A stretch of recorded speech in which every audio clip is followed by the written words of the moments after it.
From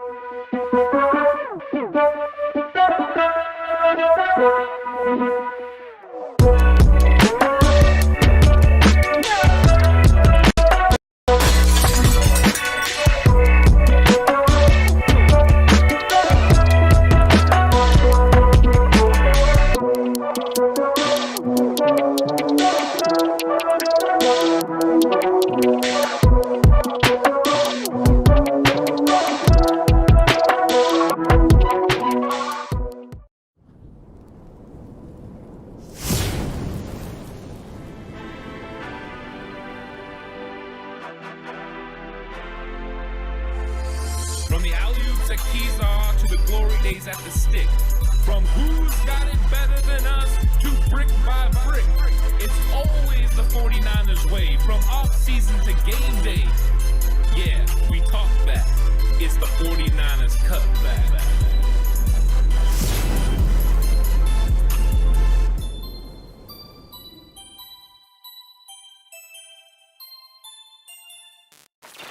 It's 49ers Cutback Podcast time. Welcome to the show, everyone. This is going to be a good one. So if you have questions, we hopefully have answers. And if not, we're going to at least have a nice conversation about it, as this is a nice news update Q&A show. Well, it is a nice news update Q&A show, Ant. And yeah, we'll try and have answers. But at this point, who knows? Who knows what's going on with this team, and all the nonsense is being reported out there, and lots of crazy stuff being talked about. There's stuff being talked about the 49ers? There's stuff happening. Well, let's start with the things that we do know for certainty, right? We know that rookie minicamp is coming up on, I believe it's the 13th of May, correct? Yeah, it's the 13th through the 15th. There you go. So 13th through the 15th, we're going to get to see, well, not get to see, but we get to hear about all of the rookies going out at minicamp and getting some things done and getting some early working with this coaching staff. So a little taste, and there'll probably be some snippets and clips of guys getting posted. So little things to get excited about, TCC. That's good. That's a solid start to May. Yeah, I think now it's getting into football activity, so we're going to get to see the reports that come out about the rookie minicamp, and that'll be exciting, as these guys will be getting out there for the first time in their new gear, and the 49ers are going to have a lot of players out there, because when you draft 9 players and then you go ahead and you sign 14 undrafted free agents, that's going to be a lot of football players that are going to be out there. So that's exciting, and there's going to be some reports, and I'm interested to hear, about all the different players that are out there and how they're looking, because this is an exciting draft class, and I thought the 49ers really did go out there and get some guys that are going to make football in 2022 even more exciting than I anticipated. Agreed with you on that, and yeah. That's for sure going to be the case, man. And look, TCC, we hope you're having a good time today. We hope you've been having a wonderful day. So yeah, start leaving questions in the chat. But we got wonderful news for the 49ers in regards to rookie minicamp. We also got news on one more new player, one more rookie undrafted free agent coming in for a workout. We talked about Calvin Turner out of Hawaii, I believe, the running back. Right. And now it's Cyrus Habibi Lakio, I believe that's correct, out of Boise State. I'm going to just let you say the name, and I'm just going to nod and say, yeah, Cyrus, that guy. Cyrus, that gentleman. Yeah, no, I mean, they're bringing in some guys. Cyrus fits more of the mold of what they've been looking for right now as a 6'1", 215-pound kind of running back who finished a lot for Oregon when he played there, and then he transferred to Boise State, and so the Niners are going to bring him in and take a look. But when it comes to Turner, I think he's the guy that's the most exciting of the prospects that they're bringing in because of the versatility. He's listed as a running back, but he had just as many touches as a wide receiver as he did running back. So he's exciting. He's played some Wildcat as well. That's somebody that definitely fits Kyle Shanahan's system and what he wants to do on offense. That position versatility is something we know he values. He definitely does. Habibi Lakio over at when he was at Boise, he was utilized primarily as a kind of a change of pace back when their main running back, and his name is escaping me now, Ant, but he won't escape me by the time I get to the draft next year because it is a sleeper running back for me already, TCC, so there you go. But he was more of a change of pace back and at times third down back. He does show a fairly decent ability to be able to block, so definitely someone to be keeping an eye on if he does end up cracking this roster that maybe is going to be pushing guys like JaMychal Hasty at the back end of that roster for, a specific type of role. But I don't necessarily expect that to be the case or be something that happens, but he definitely be coming in and filling kind of a niche spot here for San Francisco, and we'll see if that happens. I do agree with you after watching some more Cole Turner film. That's definitely, I think, of the two names right there that they're bringing in. I don't believe it's Cole Turner. It's not Cole Turner. It's Calvin Turner. Yeah, thank you so much. I want to double check that. I had tight end on the brain, Anthony. Yeah, it's Calvin Turner. I needed to double check myself there. I was like, wait. Cole Turner? Cole Turner, that's a big tight end from Nevada, right? It is a big tight end from Nevada. But Calvin Turner definitely fits a little bit more of the mold in terms of the positionless type of player that Kyle Shanahan and John Lynch have really gone after with the offensive weapons. Yeah, and I do hope they bring him in. I hope he's one of those guys that becomes a part of this 90 man roster, because I think that he could, definitely add something not only in the running back wide receiver room, but also to the kick return game. So that would be something that's exciting to watch. Let's see what he could bring. And he's a very versatile player and exciting guy that can do a lot of different things for the Niners. I'm curious what he does. Agreed with you there. We got a $5 super chat from Corey Davis already starting off the Q&A hot. Ant, who is going to have a home field advantage, Arizona or the 49ers in Mexico, Ant? You would think that geographically that it would make sense for Arizona to have a more home field advantage. You would? However, I do like the fact that a Arizona game is going to be, Arizona home game is going to be in Mexico City, where potentially the 49ers could have an advantage there, because the 49ers definitely are more globally accessible and a bigger name that way. So I would think there's going to be a lot of fans. Plus, come on, John Chapman, get your Rush road trip down there and get enough 49er fans to take over the stadium, which we know he will, and they'll be doing a good thing there. So I think it could end up being a 49ers advantage, even though geographically it shouldn't be. It should be Arizona Cardinals. True. It should be Arizona. It very well could be San Francisco, and I have a feeling it will be San Francisco.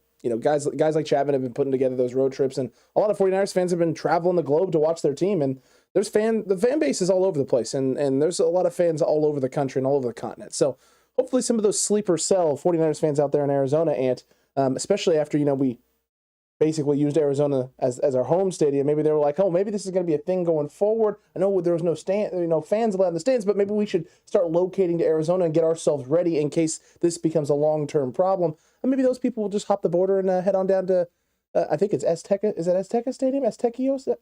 I forget what it's I'm not for sure which stadium it is. Forget what stadium it is. TCC in the chat right now. One thing I do know that gives the 49ers a distinct advantage in the fan popularity in Mexico, Alfredo Gutierrez. Alfredo Gutierrez could be the answer to get a lot of people to become 49er fans. Is he suiting up that game? I don't know. Just for the ticket sales? No, he's not. He's going to be the exemption for a reason. I am curious about what his overall development looks like, Alex, when we get to training camp, to see how much of improvement he made in the year that he was playing NFL football. Agreed with you there. That's going to be the actually exciting thing. And actually, that's going to be the case for a lot of these guys, right? Whether that's Aaron Banks, whether that's guys like Colt McKivitz, whether that's guys like Trey Lance. There's a lot of names and faces and players on this team that we're looking forward to, right? We got to see Elijah Mitchell in camp last year, and you got to see where he was, and you came out right away and said, right, look, this looked like the best running back on the field for the 49ers, and then we get to week 1 of the season, Mostert goes down, and we see Elijah Mitchell take over that role. Being able to see that development from him from year 1 to year 2 in training camp is going to be huge as well. Yeah, and I think everyone's going to want to see Davis Price. I think everyone's going to want to see how he looks, running in this offense. But the running back room is going to get a lot of attention because you're right, Elijah Mitchell and the improvements that he's going to be able to make going from year 1 to year 2. But also the Trey Sermon saga, because we don't know where Trey Sermon is as far as in his development. And we're going to see, what Anthony Lynn can do with him. Bobby Turner definitely was pushing him to become a better running back and one cut and go guy. But now there is distinct pressure applied to Trey Sermon, because not only did Elijah Mitchell pass him on the depth chart, but now they drafted what could be his replacement, because the guy's basically built just like him, but is a farther along version of him in the one cut and go type game. So I'm curious what ends up happening there. True. Azteca Stadium, over 2 miles high, I believe, in elevation. Wow. Don't like to hear that. 7,000 level elevation in Mexico, Mark Grace and Paul Saunders all on top of that. Not as big of a fan of that, but they'll have the oxygen ready. Everyone will be ready to go. They'll be doing some work and some training there. So I'm not. Yeah. So Niners going to hold off-season practices at Big Bear. That's what I want to know. So you mean to tell me they should be holding joint practices with the Denver Broncos and not with the Minnesota Vikings? Yeah, the Minnesota Vikings are trying to become joint practice partners with the 49ers. Last year, the 49ers worked with the Los Angeles Chargers, which I thought was very nice, especially the Chargers having all the young cats and the really good defense. That was something that definitely benefited the 49ers getting to go against that team. Minnesota's an intriguing prospect, but the fact that they have, added a front office guy and their general manager that worked with the 49ers before, it seems like that would work. So potentially the Vikings and 49ers could work together on joint practices. Joint practices are more beneficial than preseason football games. So that could be something that's really important to watch. And I think Kyle Shanahan's relationship with Kirk Cousins could actually benefit the Niners. Cousins goes against that defense. Kyle Shanahan could potentially ask him, hey, what are you seeing? Like, what's our defense giving away? There could be some insight there. There could be some insight there. Could be a positive thing for San Francisco. So we'll see. We'll see if that ends up being the case. If that's the route the Niners end up going, and if it's joint practice with the Vikings, and if that's the case, and it's in Minnesota, and I'll have to hit up my buddy who's a Vikings fan and be like, hey, you want to hook us up and get us down there? Because that would be great. That would be a lot of fun to be there for those. The 49ers also, Ant, are taking a look at some different things. And there were some comments from John Lynch about Alex Mack and maybe some uncertainty about whether or not he is returning. It doesn't seem like it's maybe leaning one way or the other, although his recent comments make you think maybe there's a little bit more to this. The J.C. Treader rumors are kicking up in a big way now. Do you think that there's anything to this potentially, that Alex Mack isn't coming back, or that there may be some weighing or wavering from the 49ers front office? I think it comes down to Alex Mack, just what he wants to do. And now that he got married, he is settling into the fact that he's going, he's living that sort of life now. And it definitely, things change. I wonder where Alex Mack really is and what indications he's given to the 49ers. But at some point, the 49ers are going to have to move forward with a different plan if Alex Mack is not going to be included in that. I think they would really like Alex Mack to be the center moving forward for the next season. I think they know what he adds to this football team, and he did a very good job last year. But at some point, they're going to have a decision. And I think Alex Mack will come to a conclusion at some point here in the near future, so that way the 49ers can designate him, one way or the other, whether that's retired or whatever, post June 1.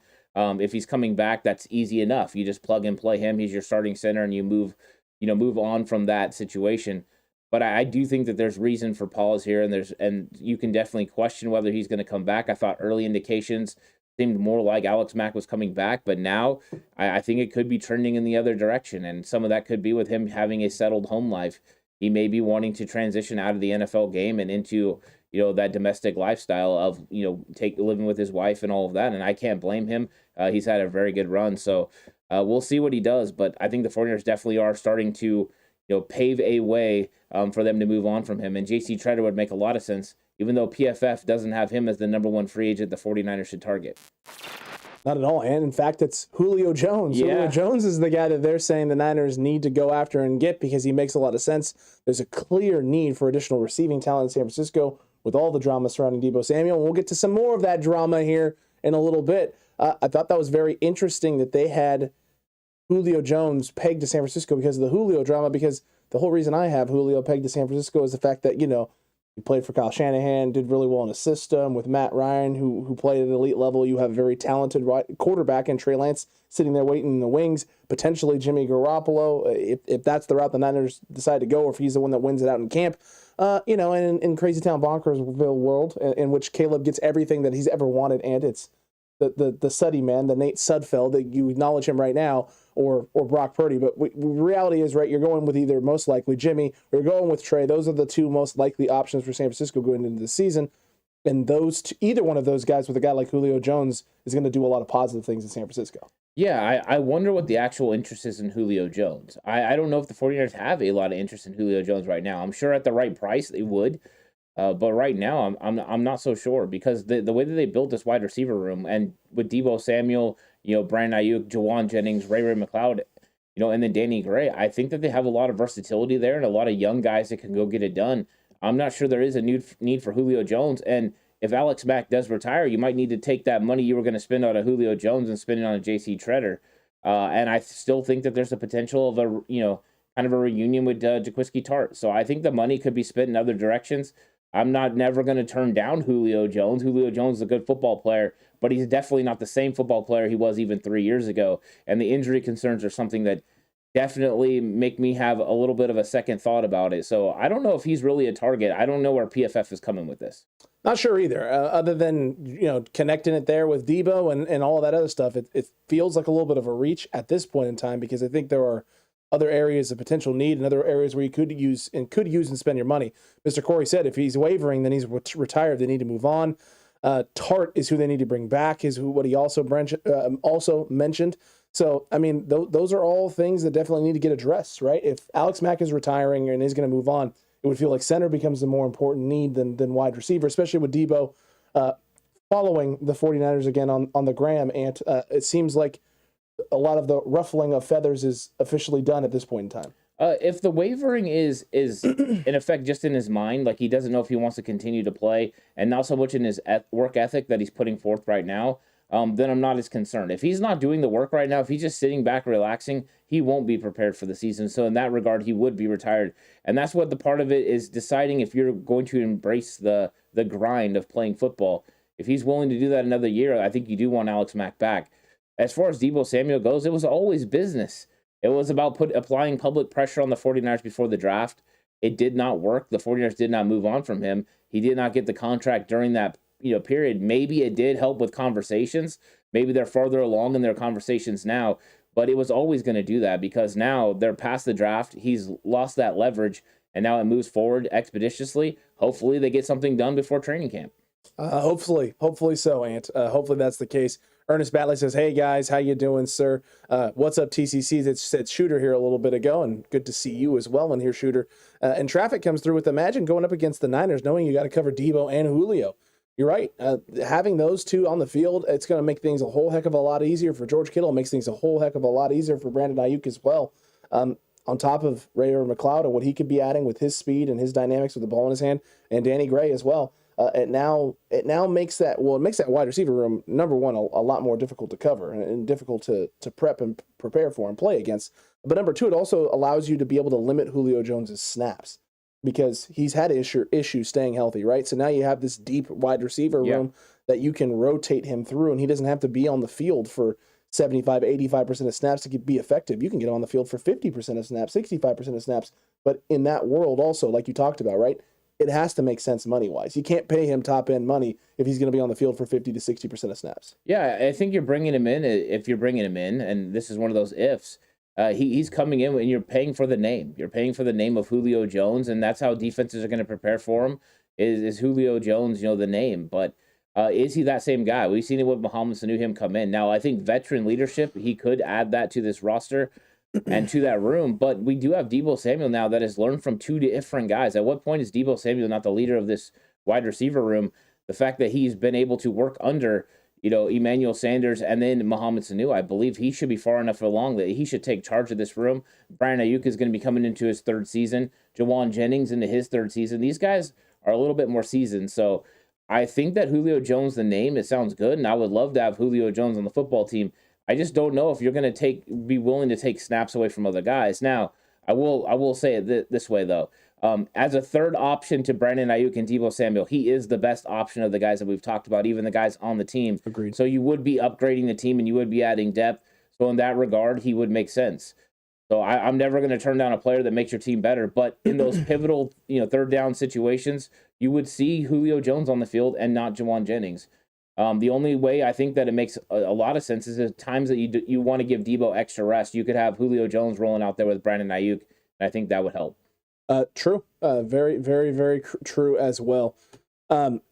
Look, I think there's a lot of interesting things, right, with the 49ers right now and money and being able to sign players, and a lot of that hinges on Jimmy Garoppolo. And I know on Monday, John Lynch was on KMBR, and he was talking about how they almost had a deal in place for Jimmy earlier this offseason, then everything kind of happens with the shoulder injury, everything kind of happens with the surgery, everything kind of happens, obviously, with that gentleman, Deshaun Watson in Cleveland and that whole trade scenario, and then a quarterback carousel afterwards, and guys being moved that no one thought was going to be moved.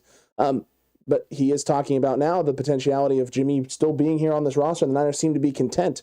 We've heard this, right? We've heard Jed York come out and even say that he'd be okay with it. It's not the end of the world if Jimmy Garoppolo is still on the roster and this money is still here.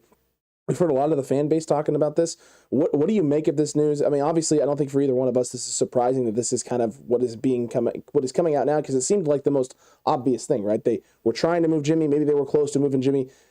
The surgery happens. Everything kind of falls apart after that. And then in the process of them seeing if they could still try and work something out, even though the shoulder injury is going on, Deshaun Watson starts getting moved, other quarterbacks start flying off the board, and all of a sudden you have just a catastrophic situation. Yeah, I think circumstance-wise, it was a bad situation for the 49ers. I think they're moving pretty close to getting something worked out with Jimmy Garoppolo and him being on the move. And then what happened was Jimmy Garoppolo needed to have surgery, and once they went that way, no one was willing to make that move anymore. And who would want to make a deal for a quarterback that's had a shoulder injury. So I think that the 49ers got caught in a rock and a hard place, and they weren't able to move, Jimmy Garoppolo when they wanted to. And then after that circumstance, definitely, proved that it was difficult to overcome, and they're not able to move him. And now he's on the roster. So now they have to decide, is the best situation for Jimmy Garoppolo to be on this roster, or is the best situation for him to be cut and for you to save that money? And I think they're going to have to weigh that out. And at some point, maybe we'll get some clarity on that. But right now, John Lynch doesn't have to make a decision because no one's going to be willing to move for Jimmy Garoppolo, make a move for Jimmy Garoppolo and bring him in because he's still got the shoulder. So until he's cleared, the Niners can't make a decision on cutting him to free up the money or to be able to trade him because no one's going to be interested in trading for him until they know he's fully healthy. Accurate. No one is going to want to touch that shoulder. No one's going to want to touch Jimmy until that happens. And TCC, how does that make you feel? How does that make you feel knowing that Jimmy was this close to being dealt, and that we may be in cap heaven right now instead of cap purgatory at the moment? I don't know if it's cap purgatory because they continue to make moves. It's true. They brought Azeez Al-Shire back. They brought it back Jason Verrett. They signed all these other guys underneath the 51-player threshold. Things that we didn't think were possible, they're making happen. So until they're not able to make a move that they want to make, whether that's J.C. Treader or somebody else, true, potentially, then I think that they're okay with it. And that's why they keep just rolling with the Jimmy Garoppolo contract on their books. And I don't know if Jimmy Garoppolo makes a lot of sense for the 49ers, on the whole roster, for the whole season at 27 million would actually be the cap hit. But it looks like they're willing to think about that, and we'll see what happens when they get into the training camp and see if Jimmy Garoppolo ends up being a part of this roster in 2022. It's going to be interesting, Ant. It's going to be interesting to see if he can be a part of this roster in 2022 or what the Niners actually decide to do at that quarterback position with Jimmy still here and still around. Bomber asked a very solid question. Or let's get to JLE's first. Before we get to yours, Bomber, let's get to JLE's. He's right above yours. What other veteran wide receiver do you think the Niners would be looking into if they wanted to add the veteran wide receivers to the roster, Ant? I think just off the top of my head, I would want to add speed because I would add something that's elite. So I would want to add John Ross. John Ross would be the guy that I'd be looking at, a veteran guy that had, a top 10 player in the draft potential, but has that speed to get after it. So that's what I would want to go after, someone that can have lightning in a bottle, but it's going to be extremely cheap. John Ross would be a veteran I'd be interested in because I don't believe he would cost more than the veteran minimum, which you could, put underneath the top 51 threshold. And so he wouldn't even cost against your roster and potentially could make your 53 man if he went out there and proved it. And that's the thing, right? At this point, you have to be looking at names and guys that at this point in time, and with the amount of money that you have, can come in under that top 51, right? They have to be able to come in that range. And that is 100% a name, John Ross, that can come in under that range. Julio Jones, a little less likely. Jarvis Landry, not very likely. Will Fuller, maybe, just because of the injuries, or you don't think so? No. Will Fuller last year got a $10+ million contract. True. He ain't coming in for like $5 million or more. I mean, that's what he's going to want, $5 million or more. Even though he's had the injuries, what Will Fuller can still do, run really fast. And he still had some production with the Texans. And I mean, at some points, seemed like their best receiver. So I think that Will Fuller is still a guy that has a lot of value. And somebody will eventually give it to him, you would think. If not, then maybe. But I don't think he would take that, under the 51-man threshold. True. It's going to be tough. It's going to be tough to make that the case. But I think John Ross is the only name that I look at on this list, right? Because the other names include guys like Dante Pettis, who I don't think the Niners want to bring back into San Francisco, Mohamed Sanu. I'm seeing Chester Rogers. I see Dede Westbrook, maybe Mohamed Sanu, Marquise Goodwin. None of these names feel like names that make sense right now for San Francisco to bring in that do what you necessarily are looking for out of a wide receiver to add to this room. Yeah, I think so. I think they have addressed the wide receiver room in the draft through free agency. They brought in some guys that could help them on special teams. We're talking about a 6 wide receiver right now. That's what we're talking about, a guy to add to this team. So if it's going to be somebody that's better than the 5 guys you have currently, or some of the 5, they're not going to be better than the top 2 probably. Fair enough. Then you're looking to do that because it can improve depth, but it always has to make financial sense. And right now with the names you added, I would like to add speed, but you just did that with Danny Gray. Yep. So you did afford your ability to not have to do that in the free agent market. And Rick McLeod, too, earlier in free agency. So you got 2 kind of speedy guys that can do some different stuff. Palmer T's question, which was a solid one here. Don't you guys think we gave up too much for Trey? This is now a question that is coming up and circulating, I imagine, for a specific reason. Let's get to his question first, and then we can talk about the Trey Lance news that isn't really news, TCC? When it comes down to Trey Lance and whether he was worth the draft picks, we're going to find out, aren't we? I think that you can't go off the first year and think that you know exactly if he's worth those picks or not. Was Trevor Lawrence worth the first pick? He didn't have the best season for a rookie quarterback. Sure. It's hard to go off one season, and he didn't really get a chance to fully showcase his skills. But if they win a Super Bowl in Trey's rookie pay scale, it'll 1,000% be worth the what they gave up and the value that they gave up. So I think they still were able to address the draft the way they wanted this year, and it doesn't seem to hurt them too much. But I mean, the pick they gave up was what? The 29th pick in the draft? Okay. I mean, that's pretty good for the 49ers, and we'll see how it shakes out this year and how far that pick goes down. But right now, I think we're on a wait and see for Trey Lance. I'm not ready to jump on this. We gave up too much for Trey bandwagon. If Trey is the guy this year and this team absolutely tanks and that ends up being a top 15 pick, then I start to have some questions just about, well, how ready was him? Maybe we did give up a little bit too much. I still don't think we gave up way too much. It's not one of those things where it's like we drastically overpaid. It'll just be one of those things where it's like, all right, well, he had a down year in year two. The team didn't do as well as he'd like. Maybe you gave up a little bit too much, right? But you gave up a little bit too much knowing what you had coming out in this upcoming draft, right? This 2022 draft class at the quarterback position. And if this is a team that's finishing in the middle of the pack with a second-year quarterback, with a team that's ready, we believe, to make a Super Bowl, then you know what? All right, we get him a little bit further along, and this team can get there. Here's the problem I have with all of this conversation about this is that Trey just has to be as good as Jimmy, and Jimmy has been a middle-of-the-road quarterback. So if Trey is a middle-of-the-road quarterback, and I don't see anything that makes me think he can't be that, then this team is right back in the boat that they're in last year, where you're 3 points away from making a Super Bowl and having a chance to walk away with your 6th Lombardi trophy. Yeah, I think when it comes down to Trey right now, it's all projection. I mean, there's just no way to know what he's going to look like in year two, and there's no way to know what he's going to look like in the life of this contract that he's under, which is going to end up being 5 years of a rookie pay scale. It all comes down to winning a Super Bowl, and that's what John Lynch and Kyle Shanahan have to do, and that's what Trey Lance needs to do as a quarterback. At some point, he's going to elevate his game, to be one of those guys. There's nothing about him that I saw in those two games that make me think he's Sam Darnold, and not somebody else. He looks like a very competent quarterback. He has the right mentality. He's tough. He's physical. He has an absolute rocket attached to his shoulder. I really don't see why anyone would think right now that we gave up too much for Trey Lance. I just think it's too early to tell. I mean, if he ends up stumbling and not getting it done over the next few years, then that argument can be made. But right now, I think it's just a conversation that's not even warranted at this point. At this point, I agreed with you. And Lou, how you doing? Glad to see you here. Better late than never, Lou. Better late than never. I want to get to the Trey Lance stuff here in a second, but Shooter re-upped for 8 months, and month number 8 for Shooter. Thanks, here on really YouTube. Appreciate it. What do you think about reports coming out that the coaches are worried about Trey's progression? And Shooter, with the perfect segue, Ant, into the Trey Lance discussion, seeing this a lot perpetuated throughout social media. I was telling Ant pre-show, I had a bunch of friends who aren't 49ers fans texting me about this. And how true is this? What is happening? Who is this gentleman, Bauer? I don't even know who it was, and it looked like Matt Barrows, except it wasn't Matt Barrows. It was like Barrero from NFL or something like that. What are you thinking about these reports? And is it what we've been saying when San Francisco, right? The Niners don't leak, and that there's probably no legs to this. I don't think it's coming out from the San Francisco 49ers organization. Could it come out from other people that used to be in the San Francisco 49ers organization? Sure. But it also could be, very strategic as well. If you want to release things about Trey Lance to weaken Jimmy Garoppolo's trade market, you could definitely do that.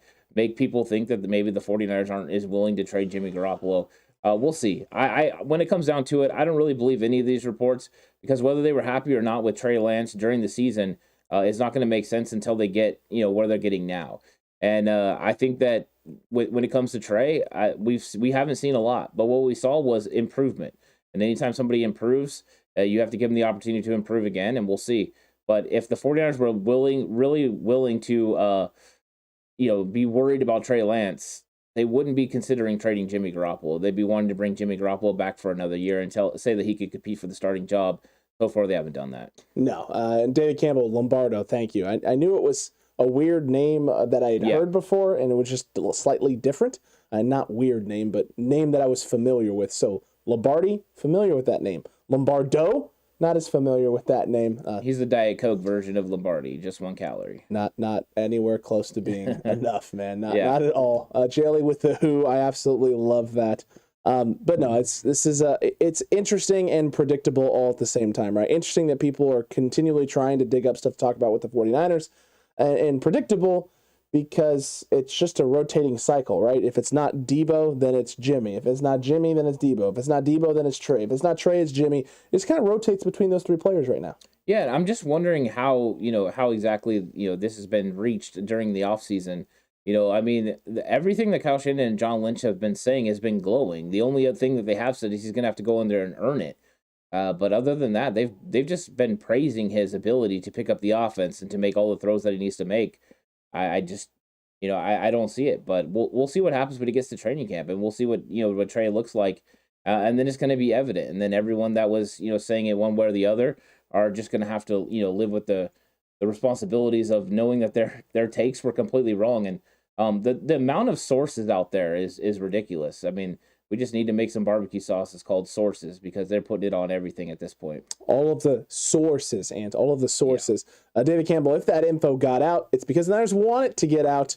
Drive up Jimmy's trade value, maybe. Ant brought that up and mentioned that as well. So you two on the same wavelength, Ant. I absolutely love it. Great one, giving us the disrespect on Trey is shameful, Ant. Shameful. Look, people are gonna feel any way that they want, and they are going to break down and analyze Trey any way they want as well. People having reservations about where Trey is and where he could be, I understand that. People putting out stuff that can't be corroborated. I mean, you do this all the time, right? We talked about this.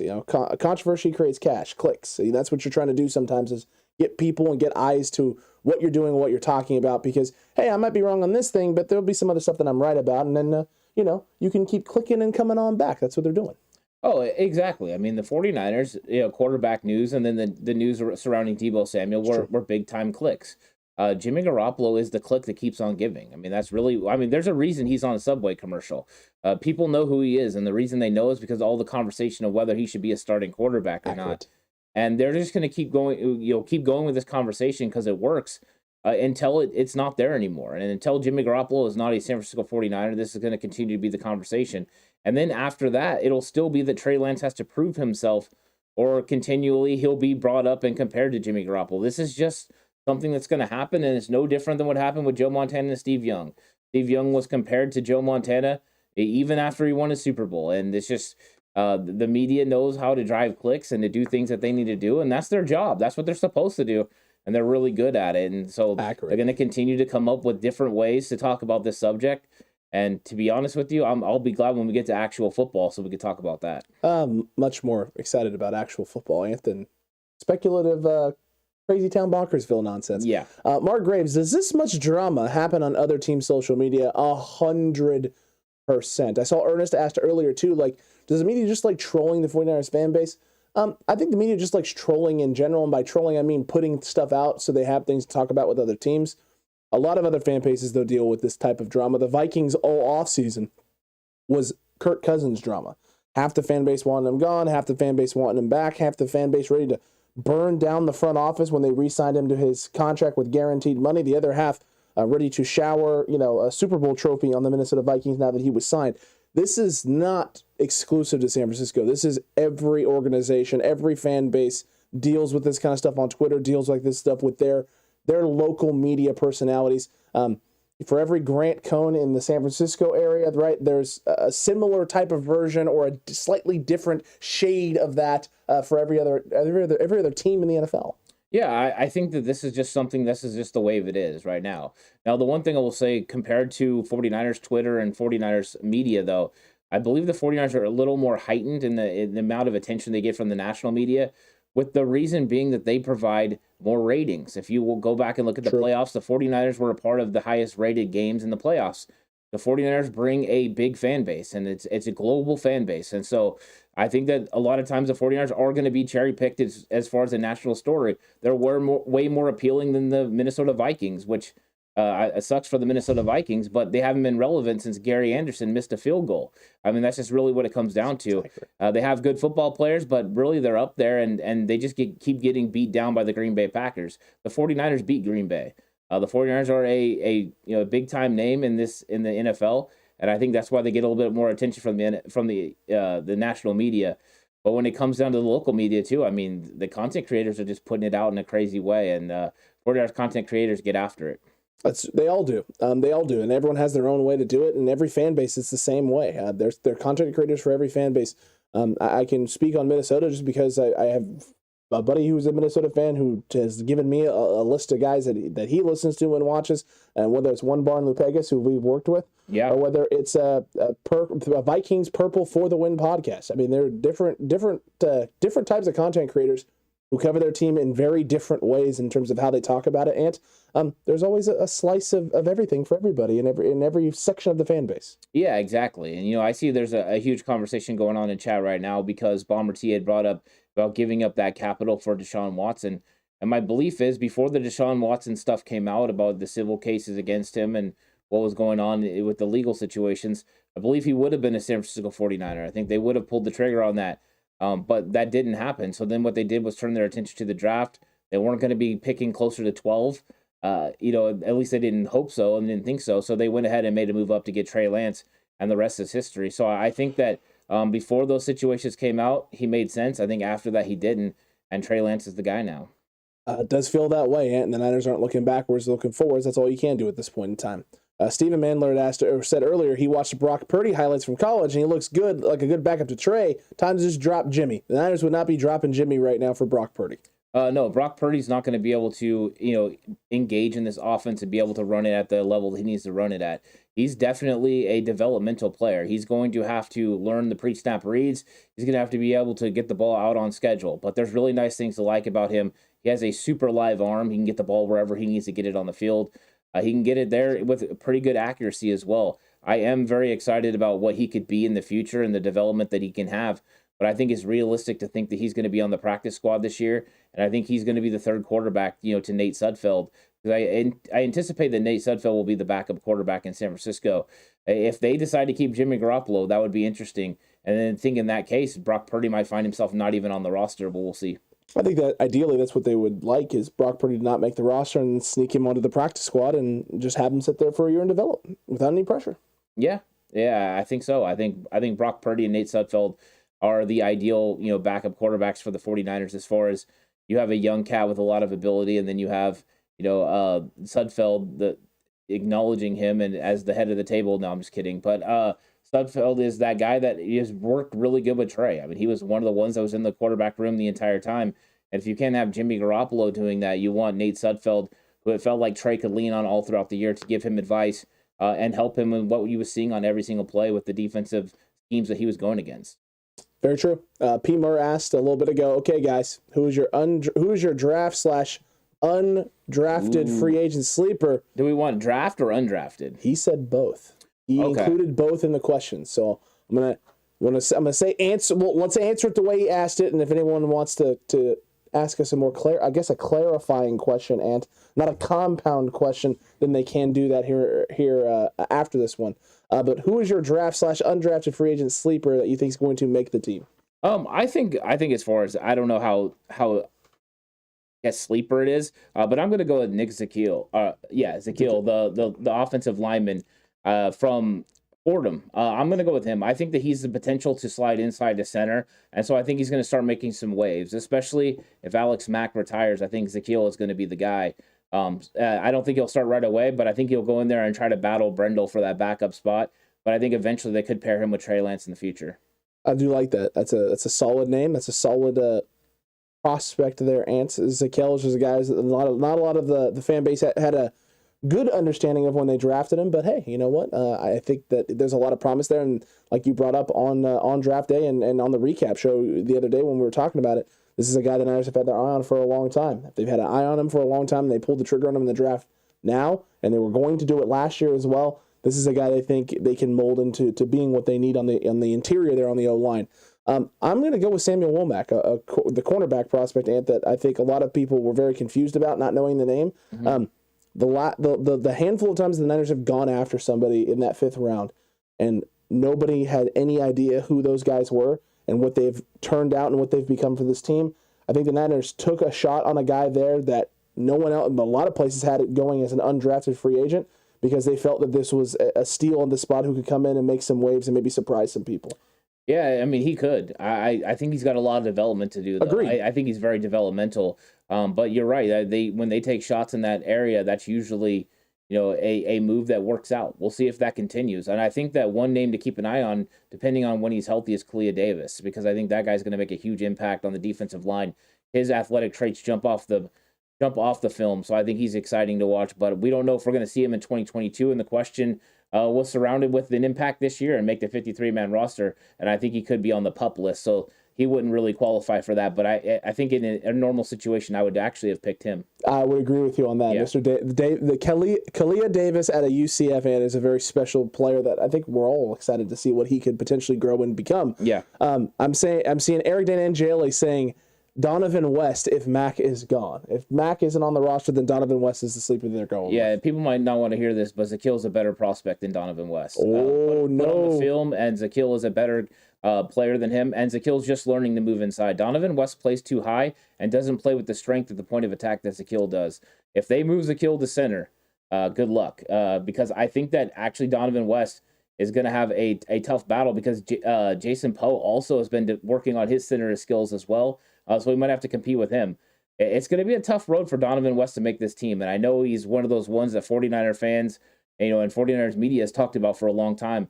But I think even though he was a priority free agent and the guy that they signed, and gave him a decent amount of money, I think he's going to really be in a battle spot for that center job. Going to be interesting to see what happens. Steven Mandler here said, as long as Trey's starting, Ant, I'm good. So the question for Steven and for some of you out there, TCC out in the chat right now, if there's an open competition and Trey Lance doesn't win, what are your thoughts? Does that make you feel any way about Trey? Would you be thinking that the 49ers just made the wrong decision if he didn't come out as the clear-cut quarterback and the Niners went a different direction and stuck it out with Jimmy? I want to hear from you guys on this because this is something that I think a lot of people have put thought into. If this actually becomes a quarterback competition and Trey doesn't win, what does it mean one way or the other for you? Do you think the Niners would have just made the wrong decision regardless without having seen anything, or do you feel as if there's something wrong with Trey? That's something I want the Cutback crew to be answering, and I want to hear from Steven on that because I think there'll be a lot of varying answers on this. I think when it comes down to Trey Lance, if he doesn't win the job in training camp and it's a competition between him and Jimmy Garoppolo, that just simply means Jimmy Garoppolo is the better option right now. You're still hoping that Trey's going to develop into that guy. Now, I don't foresee that actually happening. That's not something I see happening. I think Trey's physical traits are going to outweigh Jimmy Garoppolo's, but he definitely is, got the intelligence level to be able to handle this playbook, and I think in year 2 he could excel. So I think Trey Lance would, if it's a battle, I think he could win, but that would be a highly contested matchup, and I don't think it would be, Trey Lance would be far exceeding Jimmy Garoppolo at this point. I think in year 3 is when Trey could actually take that next leap, to that stratosphere. So I wouldn't be surprised if it happened. I don't think it would be a thing that points to Trey Lance being a bust. Agreed with you there. I don't think it would be anywhere close to that yet, either way. Look, I'm seeing Warren saying fake news, hashtag fake news. We've entered the time of the year where there's no news to report, so mostly everything coming out is fake, just not accurate. Steven here he already set it up. No, I just want to win. That's all he cares about is getting number 6. I absolutely love that. Lou says, can't happen. You can't crush Trey's confidence. I understand that as well.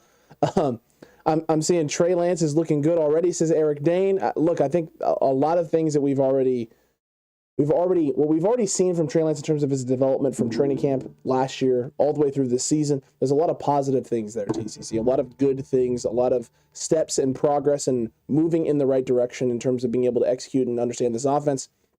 He's working through a list of things that John and Kyle want him to improve upon and demonstrate coming into this next season. And they're ready. I mean, the keys are not – this is the thing, right? Going into last training camp, it very much seemed like the keys were in Jimmy Garoppolo's hands to drive the car of this team going forward, and barring Trey Lance snatching said keys away from Jimmy, prying them from his cold, dead hands, it was going to be very hard for him to drive the car and be the leader of this team for the 2021 season. The keys are currently hanging. They're not in Jimmy's hands. They are hanging up for anyone to be grabbing, which means it's all in Trey's hands. Trey is going to determine whether or not he is the starting quarterback this year based on his play, his understanding of the playbook, how he's progressed, and then how he looks in training camp. Yeah, and Trey Lance is going to get his first chance at that at rookie minicamp. Because, you're going to have the second-year players there as well.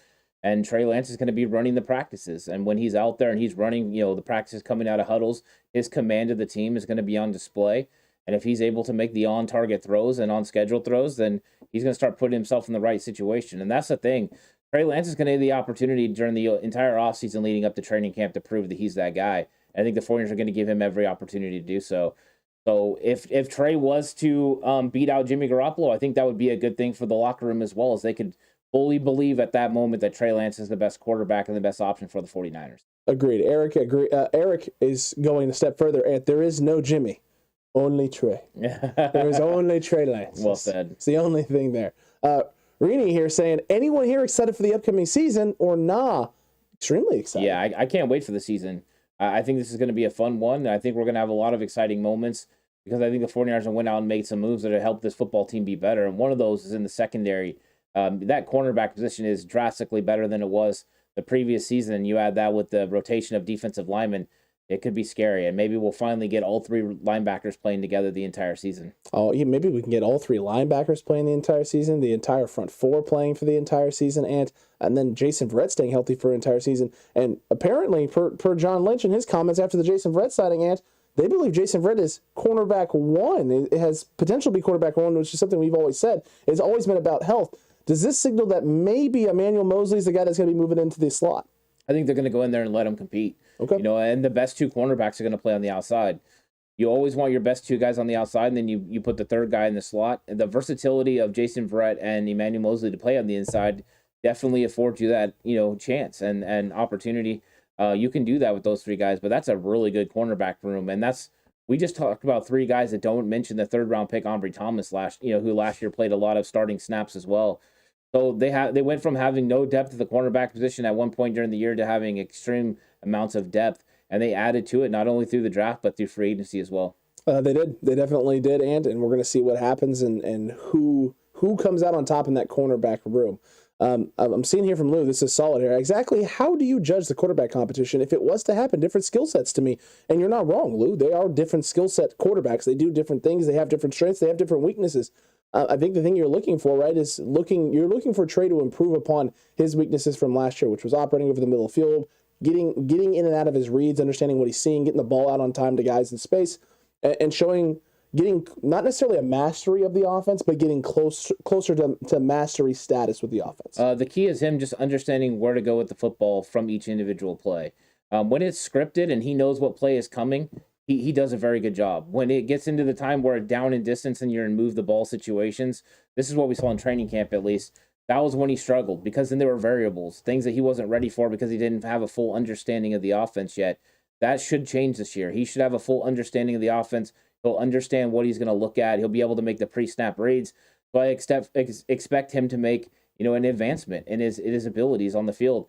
And when it comes to physical traits, there is no match between him and Jimmy Garoppolo. He just has extreme physical traits that Jimmy doesn't have. The one thing Jimmy has over Trey is the quick release, which allows him to operate over the middle of the field. So Trey's going to have to operate with anticipation. He's going to have to get the ball out, with anticipation and get these guys on the move. And if he does, he's going to go ahead and win in this spot because he was battling it last year. And I think that when it comes down to it, they want him to win the job. He just got to go out there and prove he can do it consistently.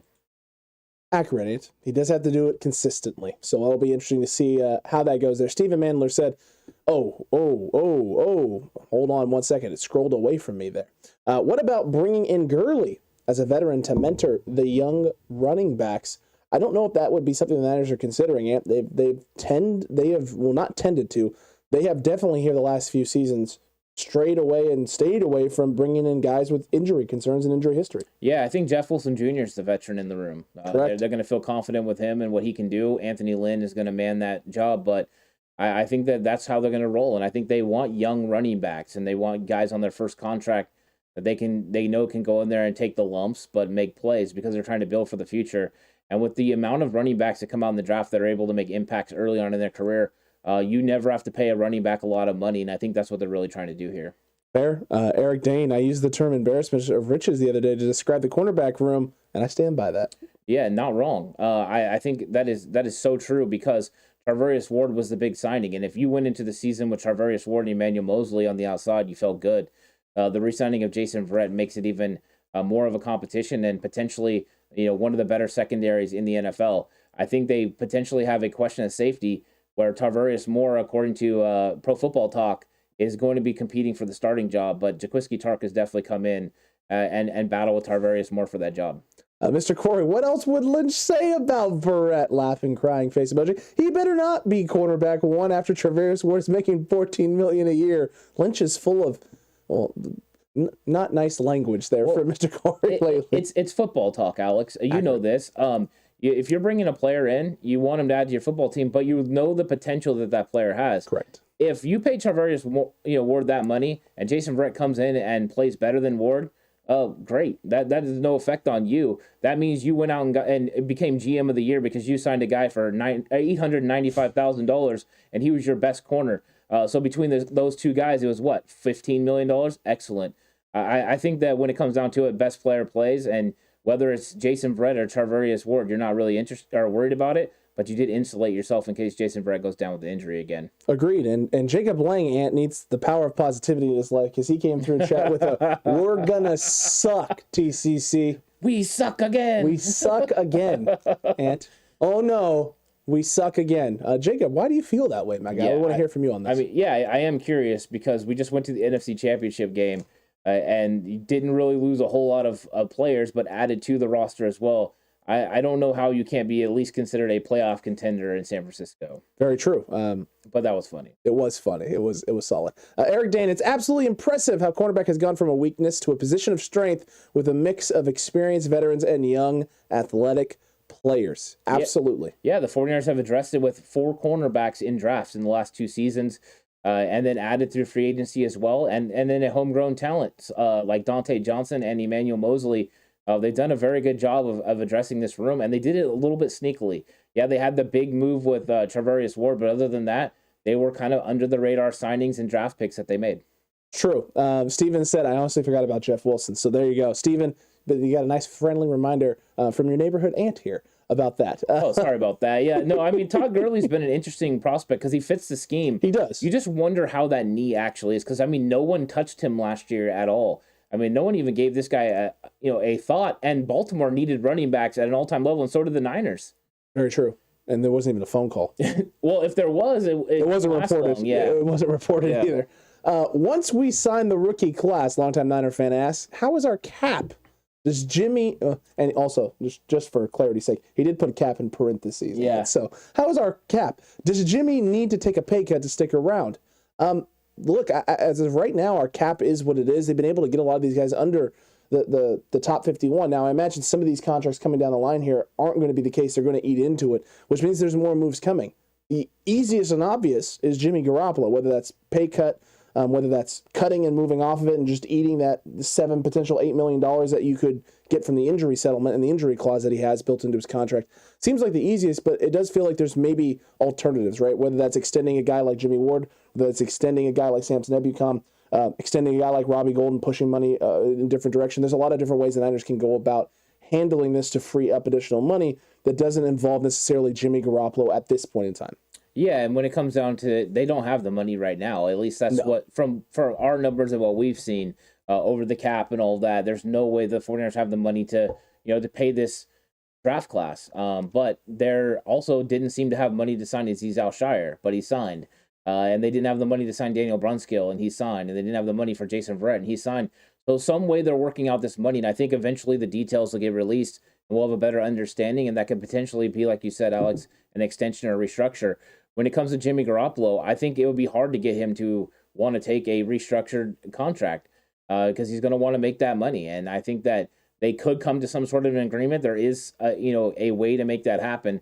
But I think the 49ers would really like to go ahead and move on from Jimmy Garoppolo at some point and free up that $25 million. That way they can make all these moves and potentially sign Deebo Samuel to an extension. you could actually lower his cap number and be able to have even more money to play with to make another potential signing if you wanted to. Very true, Ant. And Mr. Corey, in response to Jacob a little earlier, said we're going to suck again. We haven't sucked in 3 years. 2020 was injury racked. It was injury riddled, and he's not. It was bad. It was not good. Yeah. It was not good. Jaylee thanked Jacob for adding to the conversation. Yeah, so definitely. It was wonderful. It was wonderful. Yeah, do it again. Absolutely. I want to hear about him from this. It does warms Lou's giblets, Ant. His giblets about the cornerback room going from an embarrassment to an embarrassment of riches. So he absolutely loves it. And Mr. Corey asked, who are you guys more excited to watch, Aaron Banks or Kinlaw? For him, it's Aaron Banks. I think the battle in camp is more fun for Aaron Banks and that offensive line. I think the offensive line is going to be fun to watch, especially with the infusion of the young players that have the versatility to play tackle and guard. I'm really excited to see that battle for the left guard spot because I do believe Daniel Brunskill has a stranglehold on the right guard spot right now. I think the moves that they made signal potentially Jalen Moore is on the outside as a tackle. So this is going to be something exciting to watch. But Kinlaw needs to be able to step up and be able to replace what you're losing from DJ Jones. And if he can do that, this defensive line is not just better than last year, but extremely better than last year because the depth is better with Hassan Ridgeway adding to that defensive line. He's better than Kentavious Street in the run and the pass game, which he's not going to be asked to be in there much on third down. No, not much on third down at all. I think for drama purposes, right? For purposes of drama, waiting and hanging on pins and needles, it's Aaron Banks' situation because he is competing with a handful of other guys that could win that job. But for sheer upside, it's Javon Kinlaw. Like it's just Javon Kinlaw. Can this guy stay healthy? Can this guy start to show the things and put together a full healthy year in which we get to see him finally in the role that he was kind of always hoping he would be playing, right? Which is limited downs, not having to play 90-80% of snaps and being able to be the best version of himself, snap in, snap out for an entire season. I think that's the thing I'm most excited for, just because, Ant, there's going to be a host of position battles at other positions that I'm okay with being more excited about Kinlaw and his upside than maybe the drama around Banks and what is going to be happening with this O-line, because there is a lot, from Brunskill and what he's going to be doing to Alex Mack and what he's going to be doing on that O-line to the guys they've already brought in and signed. There's a lot across the board, top to bottom. That O-line competition is going to be insane. Yeah, it's going to be great. I think it's going to be fantastic, but they really do need to get it figured out, and that's why it's the most compelling. I do believe that Kinlaw is going to be fun to watch, but I think the offensive line drama is going to be absolutely compelling. I'm hoping that they figure this thing out early and get some sort of chemistry going with those five guys, because that's really important. And I'm hoping that Aaron Banks is that guy. But if he's not, then I hope they just got a guy that can get it done. And maybe Horst is right. Maybe it's going to be Colton McKivitz. Awesome. And I've seen some depth charts that have Colton McKivitz as the starting left guard. I thought that was interesting. Was Brad one of them, wasn't he? I don't know if Brad did that. I did not see that. I think Brad Graham did put out a starting five as of right now pre-draft, and I believe Colton McKivitz was the starting left guard on that board. Oh, very interesting. So there you go. But I think that's because he had Brunskill at center, and I think he had Banks at right guard. I don't expect Brunskill to play center now, so I think that will kind of fluctuate people's ideas. But listening to Lynch and Shanahan, I think that Brunskill at guard, and they are willing to roll with Brendel or one of these young cats if they can beat him out, or potentially free up that money and go get J.C. Treader might be the best option. Very true. And 187 a little earlier says people say Trey stinks on Twitter now. People are going to say a lot of things on Twitter. And, shocking. We had a video last year called the Twitterverse of Madness, so that's what you're going to get on Twitter. Is a lot of madness and nonsensical stuff going on. I did see Hugo G said, did Deebo just follow the Niners again on his socials? Is this how they do things nowadays? Yes, Hugo. Yeah, yes. Deebo started following him on Instagram again, which means all is right in the world, right? Mm-hmm. The I'm back shirt came out, after the draft, and there was reports that he still wanted to be traded, but there was nothing there. The trade request was to try to put some pressure on the front office. Once it didn't work out, it's time to go back to business as usual. We'll probably even get a Deebo showing up to work out with Trey Lance pretty soon, which will make everyone's head blow up. Very true, and it would make everyone's head blow up, including my own. Hugo G, I'd go with Kinlaw just because he's due in a major way, so he's going with the who's due aspect. I like that. I mean, there's no wrong answer here. There really is no wrong answer. No, I mean, you could even go, the quarterback controversy is more, the quarterback situation with Trey Lance is the thing you're most excited about, right? In terms of battles and player development, seeing Trey's development. I mean, none of those things are wrong. Let's take a moment to, here it is. Twisted Clown, could the Niners cut Jimmy G after he passes a physical, then go get the Honey Badger? Twisted Clown, no, because the Honey Badger signed with the Saints. Yeah, so it wouldn't be the Honey Badger that they would go get, but they could cut Jimmy Garoppolo after he passes his physical. True. They would save $25.2 million. At this point, they could also designate him as a post-June 1 cut. I don't know exactly if they would save even more money there. I haven't looked at the numbers, but just releasing Jimmy Garoppolo would save them that money, and they could go out and get other players. One of those players could be J.C. Treader. We know yesterday I was basically told they should go get Jadeveon Clowney during Cutback Colony. Clowney's 11 sacks definitely shines through, but I think he'd want $1 million for every single one of those sacks. Accurate. So we'll see what happens there, but there would be the opportunity to go out and add some more veteran players, including potentially Jaquiski Tartt on the open market. Very true, Ant. Very true. We'll see what's going to happen. No trade, pay Deebo. They're not trading Deebo at this point in time. There's absolutely no reason to do that. You don't get any value out of that right now by trading a guy like Deebo Samuel, unless it's a king's ransom of players, Ant. And no team is giving up a king's ransom of current roster players for Deebo Samuel. From what I understand, a first and a third was offered for Deebo Samuel. That wasn't to the liking of the San Francisco 49ers. That wasn't a king's ransom. So they wouldn't take less. And why would they? Because you could franchise tag him after this year and get 2 first-round picks for him. To me, that's the starting point. So why would you do anything else? Make him exclusive rights, hit that franchise tag, and let the games begin. That's all you can do. That's a smart play. Mr. Corey said, how about the rookies?